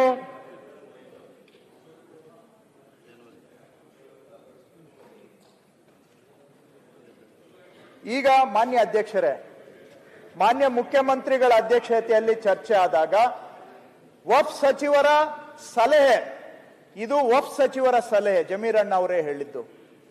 ಅವರು ಸ್ಪಷ್ಟವಾಗಿ ಹೇಳಿದ್ರು, ನೋಡಿ ಸರ್, ಎಲ್ಲಾದ್ರೂ ಆಗ್ಲಿ ಹಿಂದೂ ದೇವಸ್ಥಾನ ಇದ್ರೆ, ಹಿಂದೂ ರುದ್ರಭೂಮಿ ಇದ್ರೆ ಅದನ್ನ ವಫ್ಗೆ ಮಾಡಲೇ ಕೂಡದು ಅಂತ ಜಮೀರಣ್ಣ ಅವರು ಹೇಳಿದ್ರು. ಅವ್ರು ಹೇಳಿದ್ಮೇಲೆ ಮುಖ್ಯಮಂತ್ರಿಗಳು ಅದೇ ಸೂಚನೆಯನ್ನ ನಮ್ಗೆ ಕೊಟ್ಟಿದ್ದಾರೆ. ನೋಡ್ರಿ, ಎಲ್ಲಿ ಸರ್ಕಾರಿ ಶಾಲೆ ಇದೆ, ಎಲ್ಲಿ ಹಿಂದೂ ರುದ್ರಭೂಮಿ ಇದೆ, ಎಲ್ಲಿ ಹಿಂದೂ ದೇವಸ್ಥಾನ ಇದೆ, ಅಲ್ಲಿ ವಫ್ ಅನ್ನ ತರಲೇಬಾರದು ಅನ್ನುವಂತ ನಿರ್ಣಯ ನಮ್ಮ ಸರ್ಕಾರ ಮಾಡಿದೆ. ಸನ್ಮಾನ್ಯ ಸಚಿವರೇ, ಅದೇ ರೀತಿಯಲ್ಲಿ ಎಲ್ಲಿ ಮಸೀದಿ ಇದೆ, ಬರ್ತಾ ಇದ್ದೇನೆ ಕರೆಕ್ಟ್ ಬರ್ತಾ ಇದ್ದೇನೆ. ಮೊದಲನೇ ಮುಗ್ದೋಗಿರೋ ಸ್ಟೋರಿನ ಮತ್ತೆ ಓಪನ್ ಮಾಡೋದು ಬೇಡ. ನಾವು ಎಲ್ಲೆಲ್ಲೇನೇನಿದೆ ಅದನ್ನ ಹಾಗೆ ಬಿಡೋಣ. ಹಾಗೂ ಇಲ್ಲಿದೆ ಹಾಗೂ ಯಾವ ಜಾಗದಲ್ಲಿ ಮುಖ್ಯಮಂತ್ರಿಗಳ ನಿರ್ಣಯದ ನಕಲು ನನ್ನ ಕೈನಲ್ಲಿದೆ, ಯಾವ ಜಾಗದಲ್ಲಿ ಈಗಾಗಲೇ ಮಸೀದಿ, ದರ್ಗಾ, ಈದ್ಗಾ, ಕಬರ್ಸ್ತಾನ್, ಮದ್ರಾಸ ಮುಂತಾದವುಗಳು ಇವೆಯೋ ಅವುಗಳನ್ನ ದಾಖಲೆಯಲ್ಲಿ ವಫ್ಗೆ ತರಬೇಕು ಅನ್ನುವಂತ ತೀರ್ಮಾನವನ್ನ ಮಾಡಿದ್ದೇವೆ. ಅಂತ ಆಸ್ತಿಗಳೇ ಸಾವಿರಾರು ಇದಾವೆ, ಅವನ್ನು ಬಿಟ್ಬಿಡ್ಬೇಕಾಗಾದ್ರೆ ಹೇಳಿ. ಅಲ್ಲಿರೋದು ಕಬರ್ಸ್ತಾನು, ಮದ್ರಾಸ, ಮಸ್ಜಿದ್ದು, ದರ್ಗಾ, ಇವುಗಳನ್ನ ವಫ್ಗೆ ಮಾಡಿದ್ರಿಂದ ಯಾರಿಗೆ ತೊಂದರೆ ಆಗುತ್ತೆ? ಅದನ್ನ ಮಾಡುವಂತ ನಿರ್ಣಯವನ್ನ ನಾವು ಮಾಡಿದ್ದೇವೆ. ಹಾಗೂ ಮುಂದುವರೆದು ನಾವು ಇನ್ನೊಂದು ಪ್ರಮುಖ ತೀರ್ಮಾನ ಆರಂಭದಲ್ಲೇ ನಾನು ಹೇಳಿದೆ, ಯಾರಿಗೆ ಲ್ಯಾಂಡ್ ರಿಫಾರ್ಮ್ಸ್ ಆಕ್ಟ್ ಅಲ್ಲಿ ರೈತರಿಗೆ ಮಂಜೂರಾಗಿದೆ ಜಮೀನು, ಯಾರಿಗೆ ಇನಾಮ್ ಅಬಾಲಿಷನ್ ಆಕ್ಟ್ ಅಲ್ಲಿ ಮಂಜೂರಾಗಿದೆ. ಹೌದು, ಬಿಜಾಪುರದಲ್ಲಿ ಅಂತದ್ದು 12,000 ಎಕರೆ ಇದೆ, ರಾಜ್ಯದಲ್ಲಿ ಒಟ್ಟು 70,000 ಎಕರೆ ಇದೆ. ಅಂತವುಗಳ ಕೇಸ್ನಲ್ಲಿ ನಾವು ವಫ್ ಅನ್ನ ತರಬಾರದು ಅನ್ನುವಂತ ತೀರ್ಮಾನವನ್ನ ಮಾಡಿದ್ದೇವೆ. ಅಲ್ಲಿ ಮಾನ್ಯ ಮುಖ್ಯಮಂತ್ರಿಗಳು ಸೂಚನೆ ಕೊಟ್ಟಿದ್ದಾರೆ, ಇನಾಮಲ್ಲಿ ರೀಗ್ರಾಂಟ್ ಆಗಿ ಲ್ಯಾಂಡ್ ರಿಫಾರ್ಮ್ಸ್ ಅಲ್ಲಿ ರೈತರಿಗೆ ಗ್ರಾಂಟ್ ಆಗಿದ್ರೆ ಅಲ್ಲಿ ವಫ್ನವರ ಕ್ಲೇಮ್ ಇದ್ದರೂ ಕೂಡ ಅಲ್ಲಿ ರೈತರನ್ನ ಬಾಧನೆ ಮಾಡಬಾರದು, ರೈತರಿಗೆ ತೊಂದರೆ ಕೊಡಬಾರದು ಅಂತ ಸೂಚನೆಯನ್ನ ಮುಖ್ಯಮಂತ್ರಿಗಳು ಕೊಟ್ಟಿದ್ದಾರೆ. ಇದನ್ನ ಸರ್ಕಾರ ನಿರ್ಣಯನೂ ಕೂಡ ನಾವು ಮಾಡಿದ್ದೇವೆ. ಆದ್ರೆ ಯಾರು ಏನೂ ದಾಖಲೆ ಇಲ್ಲದೆ ಖುಲ್ಲಾ ಜಾಗ ಇದೆ ಅಂತ ಬಂದು ಗೋಡಾ ಹೇ ಮೈದಾನ ಹೇ ಅಂತೇಳಿ ಯಾರು ಮಜಾ ಮಾಡ್ತಾ ಇದ್ದಾರೆ ಅವರನ್ನ ನಾವು ಏನೂ ದಾಖಲೆ ಇಲ್ಲದೆ ಔಟ್ ರೈಟ್ ಎನ್ಕ್ರೋಚ್ಮೆಂಟ್ ಮಾಡಿರೋರನ್ನ ಅನಿವಾರ್ಯವಾಗಿ ಯಾವ ತರ ಮುಜರಾಯಿ ದೇವಸ್ಥಾನಗಳ ಒತ್ತುವರಿಯನ್ನ ತೆರವು ಮಾಡಿ ದೇವರ ಹೆಸರಿಗೆ ನಾವು ಖಾತೆ ಮಾಡ್ತಾ ಇದ್ದೇವೆ, ಅಲ್ಲಿ ಯಾವುದೇ ಇನಾಮ್ ರೀಗ್ರಾಂಟ್, ಲ್ಯಾಂಡ್ ರಿಫಾರ್ಮ್ಸ್ ರೀಗ್ರಾಂಟ್ ಇಲ್ಲದೆ ಒತ್ತುವರಿ ಮಾಡಿರೋರನ್ನ ತೆರವು ಮಾಡಲೇಬೇಕಾಗುತ್ತೆ. ಅದು ನಮ್ಮ ಕರ್ತವ್ಯ, ಕಾನೂನು, ಸಂವಿಧಾನದ ಪ್ರಕಾರ. ಅದು ಯಾವುದೇ, ಅದರಲ್ಲಿ ನಾನು ಆಗ್ಲೇ ನಿಮ್ಗೆ ಅಂಕಿ ಸಂಖ್ಯೆ ಕೊಟ್ಟೆ. 85% ಮುಸಲ್ಮಾನರೇ ಇದ್ದಾರೆ, 85% ಇದ್ದಾರೆ. ಹಾಗಾಗಿ ಔಟ್ ರೈಟ್ ಎನ್ಕ್ರೋಚ್ಮೆಂಟ್ ಅನ್ನ ನಾವು ಮಾಡುವಂತಹದ್ದು ಮಾಡ್ತೇವೆ ಅಧ್ಯಕ್ಷರೇ. ಮಾನ್ಯ ಹಿರಿಯ ಸಚಿವರಾದಂತ MB ಪಾಟೀಲ್ ರವರ ಒಂದು ಸಲಹೆ ಮೇರೆಗೆ ನಾವು ಬಿಜಾಪುರಲ್ಲಿ ಈಗಾಗಲೇ ಒಂದು ಟಾಸ್ಕ್ ಫೋರ್ಸ್ ಮಾಡಿದ್ದೇವೆ. ಅದರಲ್ಲಿ DC ಅವರು, AC ಅವರು, ವಫ್ ಅವರು ಎಲ್ಲಾರನ್ನು ಹಾಕ್ಬಿಟ್ಟು ಒಂದು ಟಾಸ್ಕ್ ಫೋರ್ಸ್ ಮಾಡಿದ್ದೇವೆ. ಏನು ಇದೆಲ್ಲ ಗೊಂದಲ ಅಂತ ಪರಿಶೀಲನೆ ಮಾಡಿ ಅಂತೇಳಿ ಅಂತ. ಅವರು 1973 ಗ್ರಾಜುಯೇಟ್ ಅನ್ನ ಇಟ್ಕೊಂಡು ಅದರ ಹಿಂದೆ 20-30 ವರ್ಷದ ದಾಖಲೆಗಳನ್ನ ಪರಿಶೀಲನೆ ಮಾಡಿ ಎಲ್ಲಿ ಬಾಧಿತರಾಗಿರುವಂತಹ ರೈತರಿದ್ದಾರೆ ಅವರಿಂದನೂ ಕೂಡ ಅವರ ಕ್ಲೇಮ್ಸ್ ಅನ್ನ ತೆಗೆದುಕೊಂಡು ದಾಖಲೆಗಳಿಗೆ ಸಮನ್ವಯ ಮಾಡಿ ಎಲ್ಲಿ ತಪ್ಪಾಗಿದೆ ಅಂತ ಅದಕ್ಕೆ ಪರಿಹಾರ ಕೊಡ್ತಕ್ಕಂತ ಒಂದು ಪೈಲಟ್ ಅನ್ನ ಈಗಾಗಲೇ ನಾವು ಬಿಜಾಪುರ ಜಿಲ್ಲೆಯಲ್ಲಿ ಒಂದು ಮಾಡಿದ್ದೇವೆ. ಅದನ್ನು ಕೂಡ ಬೇರೆ ಕಡೆಗೆ ನಾವು ವಿಸ್ತರಿಸುವಂತ ಕೆಲಸವನ್ನ ಮಾಡಬಹುದು ಮಾನ್ಯ ಅಧ್ಯಕ್ಷರೇ. ಹಾಗೂ ಅದರ ಜೊತೆಗೆ ಮಾನ್ಯ ಮುಖ್ಯಮಂತ್ರಿಗಳು ಹತ್ರ ಚರ್ಚೆ ಆದಾಗ ಇನ್ನೊಂದು ವಿಷಯನೂ ಬಂದಿದೆ. ಇಷ್ಟರಿಂದ ಏನಾದ್ರೂ ಇದು ಬಗೆಹರಿಲಿಲ್ಲ ಅಂತ ಹೇಳಿದ್ರೆ ಬೇಕಾದ್ರೆ ಇದಕ್ಕೆ ಏನಾದ್ರೂ ಒಂದು ಸರ್ಕಾರಕ್ಕೆ ಹೇಗೆ ಇನ್ನೂ ಇದರಲ್ಲಿ ನನಗೆ ತಿಳಿದಾಗೆ 95% ಪ್ರಾಬ್ಲಮ್ಸ್ ಸಾಲ್ವ್ ಆಗುತ್ತೆ, 95%. ಇದಕ್ಕೂ ಮೀರಿ ಏನಾದ್ರೂ ನಮ್ಮ ಅರ್ಥೈಸುವಿಕೆಗೂ ಮೀರಿದಂತಹ, ಗ್ರಹಿಕೆಗೆ ಮೀರಿದಂತ ಯಾವುದೇ ವಿಷಯ ಇದ್ರೆ ಅದಕ್ಕೆ ಬೇಕಾದ್ರೆ ಒಬ್ಬ ಒಳ್ಳೆ ಜಡ್ಜೋ ಯಾರನ್ನೋ ತಗೊಂಡ್ ಬಂದು ಕೂರಿಸಿ ಬೇಕಾದ್ರೆ ಮಾಡ್ಲಿಕ್ಕೂ ಕೂಡ ಸರ್ಕಾರ ತಯಾರಿದೆ. ಹಾಗಾಗಿ ಒತ್ತುವರಿ ಮಾಡಿರುವಂತಹದನ್ನ ಇಲ್ಲೀಗಲ್ ಎನ್ಕ್ರೋಚ್ಮೆಂಟ್ಸ್ ಅವುಗಳನ್ನ ಮಾತ್ರ ನಾವು ಕಾನ್ಸಂಟ್ರೇಟ್ ಮಾಡ್ತೇವೆ. ಮುಸ್ಲಿಂ ಸಮುದಾಯದ ಆಸ್ತಿಗಳು ಇರುವಂತಹದನ್ನ ನಾವು ವಫ್ ಹೆಸರಿಗೆ ತರ್ತೇವೆ. ಬೇರೆ ರೈತರಿಗೆ ಮಂಜೂರಾಗಿರುವಂತಹ ಕಡೆ, ರಿಪೀಟ್ ಮಾಡ್ತೇನೆ, ರೈತರಿಗೆ ಮಂಜೂರಾಗಿರುವ ಕಡೆ ರೈತರ ಹಿತವನ್ನ ಕಾಪಾಡ್ತೇವೆ. ಹಾಗಾಗಿ ದಯವಿಟ್ಟು ನಾಡಿನ ಜನ ಸ್ವಲ್ಪ ಸುಳ್ಳುಗಳಿಗೆ ತಮ್ಮ ಕಿವಿಯನ್ನ ಕೊಡಬಾರ್ದು. ನಾನು ನನ್ನ ಮಾಧ್ಯಮದ ಸ್ನೇಹಿತರಲ್ಲೂ ಮನವಿ ಮಾಡ್ತೇನೆ, ಅವರು ಹೇಳಿದ್ದು ಹೇಳಿ, ಆದ್ರೆ ಸತ್ಯ ಏನು ಅನ್ನೋದನ್ನ ಪರಾಮರ್ಶೆ ಮಾಡಿ. ಅದೇನು ಹೇಳ್ತಾರಲ್ಲ, ನೋಡಿದ್ದನ್ನ ಪರಾಮರ್ಶೆ ಮಾಡಿ ನೋಡು ಅಂತ, ಕಂಡಿದ್ದನ್ನ ಪರಾಮರ್ಶೆ ಅಂತ. ಅದನ್ನ ಮಾಡದೆ ಹೋದ್ರೆ ಏನಾಗುತ್ತೆ, ಸಮಾಜ ಒಡೆಯುವುದಾಗೋಗುತ್ತೆ ಅಧ್ಯಕ್ಷರೇ. ನೆಮ್ಮದಿಯಾಗಿ ಅಣ್ತಮ್ಮಂತರ ತರ ಬದುಕ್ತಾ ಇರುವಂತ ಹಳ್ಳಿಗಳು ಇವತ್ತು ಒಬ್ಬರ ಮೇಲೆ ಒಬ್ರು ಒಡೆದುಕೊಳ್ಳುವಂತಹದ್ದು. ಅಲ್ಲಿ ಆವತ್ತು ಹೀಗೆ ಹಾವೇರಿಯಲ್ಲಿ ಒಂದು ಸುಳ್ಳು ಸುದ್ದಿ ಹಬ್ಬಿಸಿ ರಾತ್ರಿ ಅವ್ರ ಮನೆಗೆ ಹೋಗಿ ಕಲ್ಲು ತೂರುವಂತ ಘಟನೆ ಆಯ್ತು. ಹಾವೇರಿಯಲ್ಲಿ ಅವರು ಸತ್ತೋಗಿದ್ದಕ್ಕೂ ವಫ್ಗೂ ಸಂಬಂಧ ಹುಟ್ಟಿಸ್ಬಿಟ್ರು. ದೇವಸ್ಥಾನ ವಫ್ ಅಂತ ಮಾಡ್ಬಿಡ್ತಾರೆ. ಅದು ಮೇಲ್ನೋಟ್ ಆಯ್ತು. ಏನೂ ಪಾಪ ಅವ್ರು ಇಲ್ಲಿ ಜಮೀರ್ ಅಹಮದ್ ಸಾಹೇಬ್ರು ಬಂದು ಒಂದು ಮೀಟಿಂಗ್ ಮಾಡಿದಾಗ ನಾನು ಕೂಡ ಇದ್ದಿದ್ದನ್ನ ಅವ್ರು ಏನ್ ಹೇಳಿದ್ರು ಅದೆಲ್ಲ ಅವ್ರಿಗೆ ಕೇಳ್ತಾ ಇದ್ರು, ಅವಾಗ ನಾನು ಅದು ಸಂದರ್ಭದಲ್ಲಿ ಅದು ಅಷ್ಟೇನ್ ನಡೀತು. ಅದಾದ ಹೋದ್ಮೇಲೆ ಇವ್ರೇನ್ ಇದನ್ನ ಪ್ರಚೋದನೆ ಮಾಡಕ್ ಶುರು ಮಾಡಿದ್ರು. ಪಾಪ ಬಡವ್ರು ಎಲ್ಲರ ಮನೆಗಳನ್ನೆಲ್ಲ ಒಡೆದ್ಬಿಟ್ಟು ಟಿವಿಗಳು ಏನಿಲ್ಲ, ಮನೆ ಹೆಣ್ಮಕ್ಳಿಗೆ ಕೂಡ ಬಹಳಷ್ಟು ತೊಂದರೆ ಕೊಟ್ಟು ಅವತ್ತು ಕರೆದು ರಿಸರ್ವ್ ವ್ಯಾನ್ ಅವತ್ತು ಹಾಕಿದಾರೆ, ಇವತ್ತಿನ ತನಕ ತೆಗೆದಿಲ್ಲ. ಅಲ್ಲಿ ಒಂದು ಗರಡಿ ಮನೆ ಇದೆ ಮಸೀದಿ ಹತ್ರ, ಅವ್ರ ಜಾಗದೊಳಗನ್ನ ಅದನ್ನ ತೆಗಿಯಕ್ ಹೋದ್ರ ಪೊಲೀಸರು ತೆಗೆದ್ರು ಸಹಿತ ಮತ್ತೆ ಗಲಾಟೆ ಮಾಡಿ ಮತ್ತಲ್ಲಿ ಧ್ವಜ ಹಾಕಿದಾರೆ. ಒಂದು ಹಿಂದೂ ಧ್ವಜ ತಗೊಂಡ್ಬಂದು ಮಸೀದಿ ಒಳಗೆ ಹಾಕಿದಾರೆ. ಅದನ್ನ ತೆಗಿಬೇಕು ಅಂತಂದ್ರು ಆಗ್ತಾ ಇಲ್ಲ ಇವತ್ತಿನವರೆಗೂ. ಇವತ್ತು ರಿಸರ್ವ್ ವ್ಯಾನ್ಗಳು ಎರಡು ಅಲ್ಲಿ ಅಶಾಂತತೆ ಇದೆ. ಯಾವ ಸಂದರ್ಭದಲ್ಲಿ ಏನಾಗ್ತದೋ ನನಗೆ ಗೊತ್ತಿಲ್ಲ. ಆದ್ದರಿಂದ ಸರ್ಕಾರ ಇದ್ರ ಬಗ್ಗೆ ಪರಿಶೀಲನೆ ಮಾಡಿ ಅಲ್ಲಿ ಹಾಕಿರ್ತಕ್ಕಂಥ ಏನ್ ಧ್ವಜ ಹಾಕಿದಾರೆ ಆ ಧ್ವಜವನ್ನು ತೆಗೆಸಬೇಕು ಅಂತ ಸರ್ಕಾರಕ್ಕೆ ನಾನು ಮನವಿ ಮಾಡ್ತೇನೆ. ಹೀಗೆ ಮಾನ್ಯ ಅಧ್ಯಕ್ಷರೇ, ಉಪಾಧ್ಯಕ್ಷರು ಹೇಳಿದಾಗೆ ನಾವ್ ಏನೋ ಸುಳ್ಳೋ ಸತ್ಯನೋ ತಿಳಿಯದೆ ಸರಿಯಾಗಿ ಪರಾಮರ್ಶೆ ಮಾಡದೆ ಏನೋ ಹೇಳ್ಬಿಡ್ತೇವೆ. ಆದ್ರೆ ಅಲ್ಲಿ ಜನಗಳ ಜೀವನ ಹೋಗುವಂತ ಸಾಧ್ಯತೆ ಇರುತ್ತೆ, ಜನಗಳ ಜೀವನ ಒಡೆದು ಹೋಗುವಂತದ್ದಾಗುತ್ತೆ. ನಾವು ಸಮಾಜ ಕಟ್ಟುವ ಕೆಲಸ ಮಾಡಬೇಕು ಬಿಟ್ರೆ ಒಡೆಯೋದ್ರಿಂದ ನಿಜವಾಗ್ಲೂ ಯಾರು ನೆಮ್ಮದಿಯಿಂದ ಬದುಕಲಿಕ್ಕೆ ಸಾಧ್ಯ ಇಲ್ಲ. ಈ ದೇಶದ ಇತಿಹಾಸದ ಕಡೆಗೆ ನಾನು ಹೋಗೋದಿಲ್ಲ. ಆದ್ರೆ ಅಷ್ಟೇ ಮನವಿ ಮಾಡ್ತೇನೆ ಎಲ್ಲರಲ್ಲಿ, ನಾವು ಕೂಡಿ ಬದುಕಬೇಕಾಗಿದೆ. ಒಬ್ಬರ ಮೇಲೆ ಒಬ್ಬರನ್ನ ಎತ್ಕಟ್ಟಿದ್ರೆ ನಮ್ಗೆ ವೋಟ್ ಬರ್ಬೋದು, ನಮ್ ಬೇಳೆ ಬೇಯ್ಬಹುದು, ಆದ್ರೆ ಅವರ ಹೊಟ್ಟೆ ಮೇಲೆ ಕಲ್ಲನ್ನ ಹಾಕಿದಾಗೆ ಆಗುತ್ತೆ. ಸಮಾಜ ಒಡೆಯುವಂತ ಕೆಲಸ ನಾವು ಮಾಡೋದು ಬೇಡ. ನಾನು ಸ್ಪಷ್ಟವಾಗಿ ಹೇಳ್ತಾ ಇದ್ದೇನೆ. ಮತ್ತೊಮ್ಮೆ ಮುಖ್ಯಮಂತ್ರಿಗಳು ಸೂಚನೆ ಕೊಟ್ಟಿದ್ದಾರೆ. ನೀವ್ ಹೇಳಿದ್ದಕ್ಕೆ ಯಾವುದೇ ದೇವಸ್ಥಾನ ವಫ್ ಆಸ್ತಿಯಲ್ಲಿದ್ರೆ ಅದನ್ನ ದೇವಸ್ಥಾನ ಅಂತಾನೆ ಮಾಡ್ತೇವೆ, ದೇವಸ್ಥಾನ ಅಂತಾನೆ ಮಾಡ್ತೇವೆ. ಪಾಣಿಯಲ್ಲೂ ಕೂಡ ದೇವಸ್ಥಾನದ ಹೆಸರು ಕೂರಿಸ್ತೇವೆ. ಇದು ವಫ್ ಸಚಿವರ ಸಲಹೆ ಮೇರೆಗೆನೆ ನಾವು ಮಾಡ್ತಾ ಇದ್ದೇವೆ. ಆ ವಿಷಯದಲ್ಲಿ ಎರಡನೇ ಅಭಿಪ್ರಾಯ ಇಲ್ಲವೇ ಇಲ್ಲ.